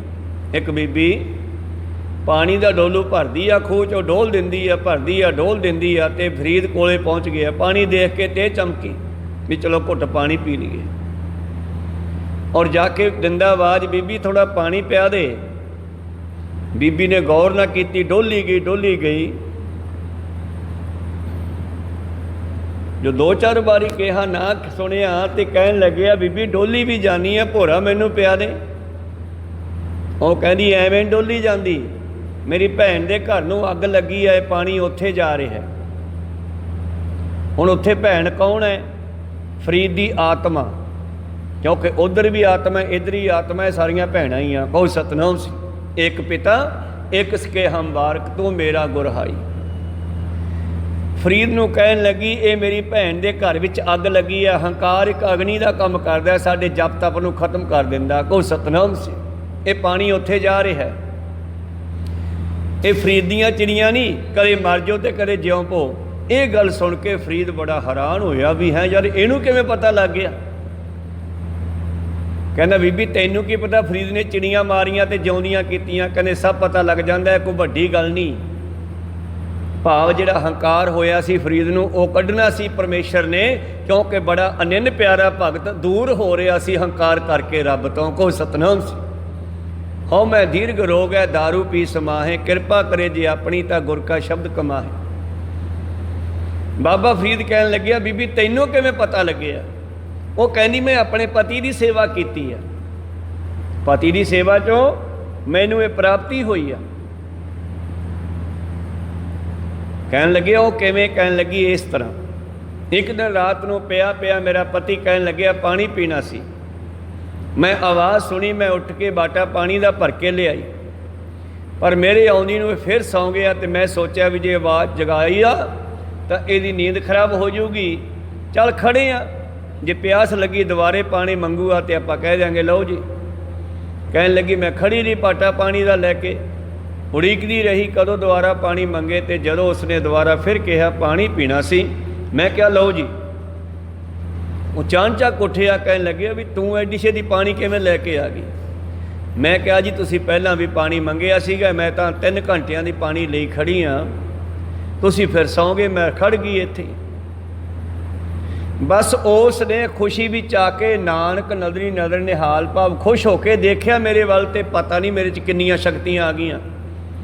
ਇਸ ਕਰਕੇ ਮਨੁੱਖ ਨੂੰ ਗੁਰੂ ਵਾਲਾ ਬਣਨਾ ਚਾਹੀਦਾ ਹੈ ਪਰਮੇਸ਼ਰ ਨਾਲ ਜੁੜਨ ਵਾਸਤੇ। ਪਰਮੇਸ਼ਰ ਪਤੀ ਹੈ ਸਾਡਾ, ਅਤੇ ਗੁਰੂ ਦੀ ਬੜੀ ਲੋੜ ਹੈ। ਫਿਰ ਬਾਬਾ ਫਰੀਦ ਨੇ ਅੱਗੇ ਜਾ ਕੇ ਗੁਰੂ ਧਾਰਨ ਕੀਤਾ ਸੀਗਾ, ਅਤੇ ਗੁਰੂ ਦੀ ਸੇਵਾ ਕਰਕੇ ਫਿਰ ਬਾਬੇ ਫਰੀਦ ਨੇ ਉਹ ਪਦਵੀ ਪ੍ਰਾਪਤ ਕੀਤੀ, ਜਿਸ ਕਰਕੇ ਅੱਜ ਅਸੀਂ ਬਾਬੇ ਫਰੀਦ ਨੂੰ ਨਮਸਕਾਰ ਕਰਦੇ ਹਾਂ। ਕਹੋ ਸਤਨਾਮ ਸ੍ਰੀ। ਇਸ ਕਰਕੇ ਆਓ ਸਿਮਰ ਸਾਹਿਬ ਸੋ ਸੱਚ ਸੁਆਮੀ, ਆਓ ਉਹਨੂੰ ਸਿਮਰੀਏ ਜੋ ਸਭ ਨੂੰ ਰਿਜ਼ਕ ਦੇਣ ਵਾਲਾ ਹੈ, ਰੋਜੀ ਦੇਣ ਵਾਲਾ ਹੈ। ਨਾਮ ਜਪਤ ਸਰਬ ਸੁਖ ਪਾਈਐ, ਉਹਦਾ ਸਿਮਰਨ ਕਰੀਏ, ਉਹਦਾ ਨਾਮ ਜਪੀਏ, ਸਾਰੇ ਸੁੱਖਾਂ ਦੀਆਂ ਦਾਤਾਂ ਉਸ ਤੋਂ ਮਿਲਦੀਆਂ। ਸਭ ਭਉ ਬਿਨਸੈ ਹਰ ਹਰ ਧਿਆਈਐ, ਸਾਰੇ ਡਰਾਂ ਦਾ ਖਾਤਮਾ ਹੋ ਜਾਂਦਾ ਹੈ ਜਦੋਂ ਹਰੀ ਨੂੰ ਸਿਮਰਿਆ ਜਾਵੇ। ਜਿਨ ਸੇਵਿਆ ਸੋ ਪਾਰ ਗਰਾਮੀ, ਪਾਰ ਗਰਾਮੀ ਸੰਸਾਰ ਸਮੁੰਦਰ ਤੋਂ ਪਾਰ ਹੋ ਗਏ ਉਹ ਜਿਨ੍ਹਾਂ ਨੇ ਪਰਮੇਸ਼ਰ ਨੂੰ ਸਿਮਰਿਆ। ਅਤੇ ਆ ਸੰਸਾਰ ਦੇ ਵਿੱਚ ਆ ਕਨੇਡਾ ਅਤੇ ਭਾਰਤ ਦੇ ਵਿਚਾਲੇ ਵੀ ਸਮੁੰਦਰ ਹੈ, ਇਹਨੂੰ ਪਾਰ ਕਰਨ ਵਾਲੇ ਵੀ ਇਹਨੂੰ ਸਿਮਰਦੇ ਹੈ। ਬਾਬਾ ਸਾਨੂੰ ਪਰਲੇ ਪਾਸੇ ਟਪਾ ਦੇ, ਸਾਡਾ ਵੀਜ਼ਾ ਲੱਗ ਜੇ। ਕਹੋ ਸਤਨਾਮ।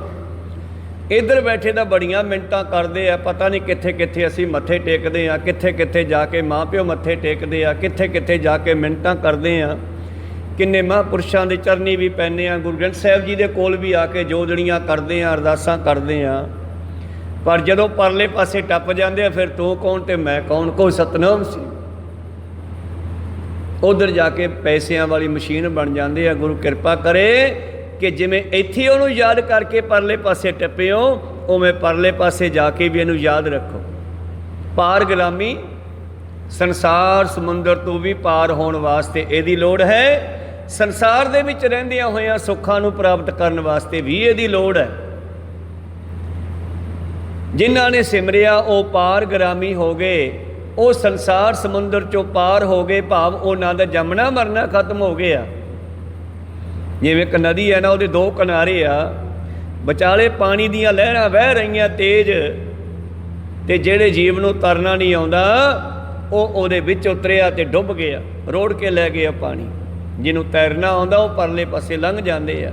ਇਸੇ ਤਰ੍ਹਾਂ ਹੀ ਜਿਨ੍ਹਾਂ ਨੇ ਗੁਰੂ ਕੋਲੋਂ ਤੈਰਨਾ ਸਿੱਖਿਆ, ਭਾਵ ਸੁਰਤ ਨੂੰ ਸ਼ਬਦ ਨਾਲ ਜੋੜ ਕੇ ਜਾਣਾ ਸਿੱਖਿਆ, ਜਿਨ੍ਹਾਂ ਨੇ ਵਾਹਿਗੁਰੂ ਨਾਮ ਜਹਾਜ਼ ਤੇ ਚੜ੍ਹ ਕੇ ਉਹ ਪਰਲੇ ਪਾਸੇ ਚਲੇ ਜਾਂਦੇ ਆ, ਪਰਮੇਸ਼ਰ ਵਿੱਚ ਮਿਲ ਜਾਂਦੇ ਆ। ਜਿਨ ਸੇਵਿਆ ਸੋ ਪਾਰਗ੍ਰਾਮੀ, ਕਾਰਜ ਸਗਲੇ ਥੀਏ ਜੀਓ। ਮਿੰਟ ਮਿੰਟ ਦੇ ਅਸੀਂ ਗੁਰੂ ਦੇ ਅੱਗੇ ਮਿੰਟਾਂ ਜੋਦੜੀਆਂ ਕਰਦੇ ਆ ਸੰਸਾਰੀ ਕੰਮਾਂ ਦੇ ਵਾਸਤੇ। ਤੇ ਸਿੱਖੋ ਇਹ ਵੀ ਕੰਮ ਕਰ ਲਿਆ ਕਰੋ ਕਿ ਮਹਾਰਾਜ ਜਿਹੜੇ ਕੰਮ ਲਈ ਆਇਆ ਉਹ ਕੰਮ ਵੀ ਕਰਦੇ ਹੋ। ਭਈ ਪ੍ਰਾਪਤ ਮਨੁੱਖ ਦੇ ਹੁਰੀਆ ਗੋਬਿੰਦ ਮਿਲਨ ਕੀ, ਇਹੋ ਤੇਰੀ ਬਰੀਆ ਅਵਰ ਕਾਜ ਤੇਰੇ ਕਿਤੇ ਨਾ ਕਾਮ ਮਿਲ, ਸਾਧ ਸੰਗਤ ਭਜ ਕੇਵਲ ਨਾਮ। ਇਹ ਕੰਮ ਵੀ ਕਰ ਦਿਓ ਮੇਰਾ। ਇਸ ਕਰਕੇ ਆਓ, ਸਾਰੇ ਕਾਰਜ ਸੰਸਾਰੀ ਵੀ ਹੋ ਜਾਣਗੇ, ਦਰਗਾਹੀ ਵੀ ਹੋ ਜਾਣਗੇ, ਪਰ ਸ਼ਰਤ ਹੈ ਆਓ ਸਾਜਨ ਸੰਤ ਮੀਤ ਪਿਆਰੇ। ਤਾਂ ਮਿਲ ਗਾਵੇ ਗੁਣ ਅਗਮ ਅਪਾਰੇ, ਗਾਵਤ ਸੁਣਤ ਸਭੈ ਹੀ ਮੁਕਤੇ, ਸੋ ਧਿਆਈਐ ਜਿਨ ਹਮ ਕੀਏ ਜੀਓ। ਕੇਵਲ ਮਰਨ ਤੋਂ ਬਾਅਦ ਦੀ ਮੁਕਤੀ ਨਹੀਂ ਗੱਲ ਕਰਦੇ ਬਾਣੀ ਵਿੱਚ, ਮਰਨ ਤੋਂ ਪਹਿਲਾਂ ਦੀ ਮੁਕਤੀ ਵੀ ਦਿਵਾਉਂਦੇ ਆ। ਤੇ ਮਰਨ ਤੋਂ ਪਹਿਲਾਂ ਦੀ ਮੁਕਤੀ ਕੀ ਹੈ? ਕਰਮ ਕਾਂਡਾਂ ਦੇ ਜਾਲ ਚੋਂ, ਭਰਮਾਂ ਦੇ ਜਾਲ ਚੋਂ ਕੱਢਦੀ ਆ ਬਾਣੀ। ਜੋ ਜਾਲ ਪਾਇਆ ਨਾ ਪਿਛਲੇ ਧਰਮ ਦੇ ਮੁਖੀ ਬ੍ਰਾਹਮਣਾਂ ਨੇ, ਆਰੀਅਨ ਲੋਕਾਂ ਨੇ ਇੱਥੇ ਆ ਕੇ ਕਿਹੜੀਆਂ ਤਰ੍ਹਾਂ ਦੀਆਂ ਕਰਮ ਕਾਂਡਾਂ ਨੂੰ ਬਣਾ ਕਰਕੇ ਸਾਨੂੰ ਚੱਕਰਾਂ 'ਚ ਪਾਇਆ। ਖੱਤਰੀ ਬ੍ਰਾਹਮਣ ਸੂਦ ਵੈਸ ਬਣਾ ਕੇ ਹੋਰ ਕਰਮ ਕਾਂਡ ਚਲਾ ਕੇ ਨੇਕਾਂ ਤਰ੍ਹਾਂ ਦੇ। ਇਹ ਬਾਣੀ ਇਹਨਾਂ ਭਰਮਾਂ 'ਚੋਂ ਵੀ ਮੁਕਤ ਕਰਦੀ ਆ। ਨਾਮਦੇਵ ਵੀ ਕਹਿੰਦਾ, ਮੂਏ ਹੋਏ ਜੋ ਮੁਕਤ ਦਿਓਗੇ, ਮੁਕਤ ਨ ਜਾਣੇ ਕੋਇਲਾ, ਇਹ ਪੰਡਿਆ ਮੋਕੋ ਢੇਡ ਕਹਿ ਤੈ ਤੇਰੀ ਪੈਜ ਪਛਾਉਂਦੀ ਹੋਇਲਾ। ਉਸ ਵੇਲੇ ਪਰਮੇਸ਼ਰ ਨੇ ਫਿਰ ਉੱਥੇ ਵੀ ਮੁਕਤੀ ਦਿਖਾਈ। ਮੰਦਰ ਦਾ ਮੂੰਹ ਘੁਮਾ ਕੇ ਹੀ ਭਗਤ ਨਾਮਦੇਵ ਕੰਨੀ ਕਰ ਲਿਆ ਔਰ ਉਹਨਾਂ ਨੂੰ ਪਿੱਛੇ ਕਰ ਦਿੱਤਾ। ਇਸ ਕਰਕੇ ਇੱਥੇ ਵੀ ਤੇ ਉੱਥੇ ਦੋਹਾਂ ਜਹਾਨਾਂ ਵਿੱਚ ਰਕਸ਼ਾ ਕਰਨ ਵਾਲੇ ਨੂੰ ਯਾਦ ਕਰੀਏ। ਪ੍ਰੀਤਮ ਜੀ ਕਹਿੰਦੇ, ਆਏ ਪਿਆ ਤੇਰੀ ਸ਼ਰਨਾਈ। ਫਿਰ ਜਿਨ੍ਹਾਂ ਜਿਨ੍ਹਾਂ ਨੂੰ ਗੁਰੂ ਦਾ ਸੱਦਾ ਸੁਣਿਆ, ਜਿਨ੍ਹਾਂ ਜਿਨ੍ਹਾਂ ਨੂੰ ਗੁਰੂ ਦਾ ਇਹ ਬਚਨ ਸੁਣਿਆ, ਜਿਨ੍ਹਾਂ ਨੇ, ਉਹਨਾਂ ਨੇ ਫਿਰ ਆ ਕੇ ਗੁਰੂ ਸ਼ਰਨ ਲੈਣੀ ਕੀਤੀ। ਆ ਕੇ ਫਿਰ ਬੇਨਤੀ ਕਰੀਏ ਆਪਾਂ ਸਾਰੇ, ਆਏ ਪਿਆ ਤੇਰੀ ਸ਼ਰਨਾਈ, ਜਿਉਂ ਭਾਵੈ ਤਿਉਂ ਲਹਿ ਮਿਲਾਈ। ਹੁਣ ਜਿਵੇਂ ਤੈਨੂੰ ਚੰਗਾ ਲੱਗਦਾ ਮੈਥੋਂ ਉਵੇਂ ਕਰਵਾ ਲਾ, ਮੈਨੂੰ ਆਪਣੇ ਨਾਲ ਮਿਲਾ ਲੈ। ਆਏ ਪਿਆ ਤੇਰੀ ਸ਼ਰਨਾਈ, ਜਿਉਂ ਭਾਵੈ ਤਿਉਂ ਲਹਿ ਮਿਲਾਈ। ਕਰ ਕਿਰਪਾ ਪ੍ਰਭ ਭਗਤੀ ਲਾਵੋ, ਸੱਚ ਨਾਨਕ ਅੰਮ੍ਰਿਤ ਪੀਏ ਜੀਓ। ਇਸ ਨਾਨਕ ਨੂੰ ਧੰਨ ਗੁਰੂ ਅਰਜਨ ਦੇਵ ਜੀ ਆਪਣੇ ਉੱਤੇ ਲਾ ਕੇ ਗੱਲ ਕਰਦੇ ਆ। ਪਰ ਇਸ ਢੰਗ ਨਾਲ ਬਾਣੀ ਲਿਖੀ ਪਈ ਆ, ਜਿਹੜਾ ਬਾਣੀ ਨੂੰ ਪੜੂਗਾ ਇਹ ਉਹਦੀ ਗੱਲ ਕਰੂਗੀ, ਜਿਹੜਾ ਬਾਣੀ ਨੂੰ ਸੁਣੂਗਾ ਇਹ ਉਹਦੇ ਵੱਲੋਂ ਅਰਦਾਸ ਕਰੂਗੀ। ਹੁਣ ਇਹ ਸ਼ਬਦ ਨੂੰ ਜਿਹੜਾ ਵੀ ਪੜੂਗਾ ਮਾਨੋ ਕਹਿ ਰਿਹਾ ਕਿ ਮਹਾਰਾਜ ਮੈਨੂੰ ਵੀ ਮਿਲਾ ਲੈ, ਮੈਂ ਤੇਰੀ ਸ਼ਰਨ ਵਿੱਚ ਆ ਗਿਆ। ਆਪਾਂ ਸਾਰੇ ਬਾਣੀ ਪੜਾਂਗੇ, ਸੁਣਾਂਗੇ ਤੇ ਸਾਡੇ ਵੱਲੋਂ ਅਰਦਾਸ ਹੋ ਰਹੀ ਹੈ। ਭਾਵ ਸਾਨੂੰ ਅਰਦਾਸ ਕਰਨ ਦਾ ਢੰਗ ਵੀ ਲਿਖਤੀ ਰੂਪ ਵਿੱਚ ਲਿਖ ਕੇ ਦੇਤਾ ਪਾਤਸ਼ਾਹ ਨੇ ਕਿ ਐਂ ਕਿਹਾ ਕਰੋ। ਆਏ ਪਿਆ ਤੇਰੀ ਸ਼ਰਨਾਈ, ਜਿਉਂ ਭਾਵੈ ਤਿਉਂ ਲਹਿ ਮਿਲਾਈ। ਕਰ ਕਿਰਪਾ ਪ੍ਰਭ ਭਗਤੀ ਲਾਵੋ, ਸੱਚ ਨਾਨਕ ਅੰਮ੍ਰਿਤ ਪੀਵੇ ਜੀਓ। ਇਹ ਤੇਰਾ ਦਾਸ ਨਾਨਕ ਵੀ ਉਹ ਸੱਚ ਦੇ ਅੰਮ੍ਰਿਤ ਨੂੰ, ਗਿਆਨ ਦੇ ਅੰਮ੍ਰਿਤ ਨੂੰ ਪੀਣਾ ਚਾਹੁੰਦਾ ਹੈ। ਮੈਨੂੰ ਵੀ ਬਖਸ਼ੋ। ਜੇ ਪੀਣਾ ਚਾਹੁੰਦੇ ਹੋ ਤੇ ਫਿਰ ਆਓ ਸਾਜਨ ਸੰਤ ਮੀਤ ਪਿਆਰੇ, ਮਿਲ ਗਾਵੇਂ ਗੁਣ ਅਗਮ ਅਪਾਰੇ।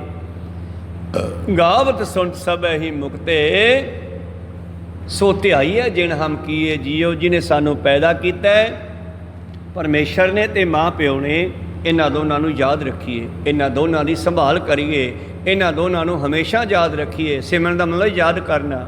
ਇਹ ਸੀ ਅੱਜ ਦੇ ਸ਼ਬਦ ਦੇ ਵਿਚਾਰ। ਅਗਲਾ ਸ਼ਬਦ ਹੈ ਜਦੋਂ ਅਸੀਂ ਸਿਮਰਿਆ। ਗੁਰੂ ਅਰਜਨ ਦੇਵ ਜੀ ਦੇ ਕਹਿਣ 'ਤੇ ਜਿਨ੍ਹਾਂ ਨੇ ਸਿਮਰਿਆ ਫਿਰ ਉਹਨਾਂ ਨਾਲ ਕੀ ਘਟਨਾ ਘਟੀ।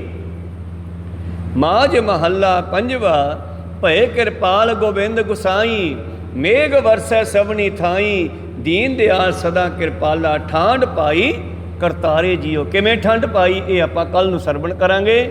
ਇੱਥੇ ਰੋਕਣ ਦੀ ਆਗਿਆ ਬਖਸ਼ੋ। ਬੋਲਦਿਆਂ ਅਨੇਕਾਂ ਅੱਖਰ ਬਾਅਦ ਘਾਟ ਹੋ ਜਾਂਦੇ। ਸਿੱਖ ਸੰਗਤਾਂ ਦੇ ਸਤਿਗੁਰੂ ਬਖਸ਼ਣ ਯੋਗ ਹੈ, ਬਖਸ਼ ਲੈਣਾ ਜੀ। ਸਮਾਪਤੀ ਕਰੀਏ। ਮਿਲਾਓ ਫਤਿਹ ਪਾਓ ਫਤਿਹ। ਵਾਹਿਗੁਰੂ ਜੀ ਕਾ ਖਾਲਸਾ, ਵਾਹਿਗੁਰੂ ਜੀ ਕੀ ਫਤਿਹ। ਵਾਹਿਗੁਰੂ ਵਾਹਿਗੁਰੂ।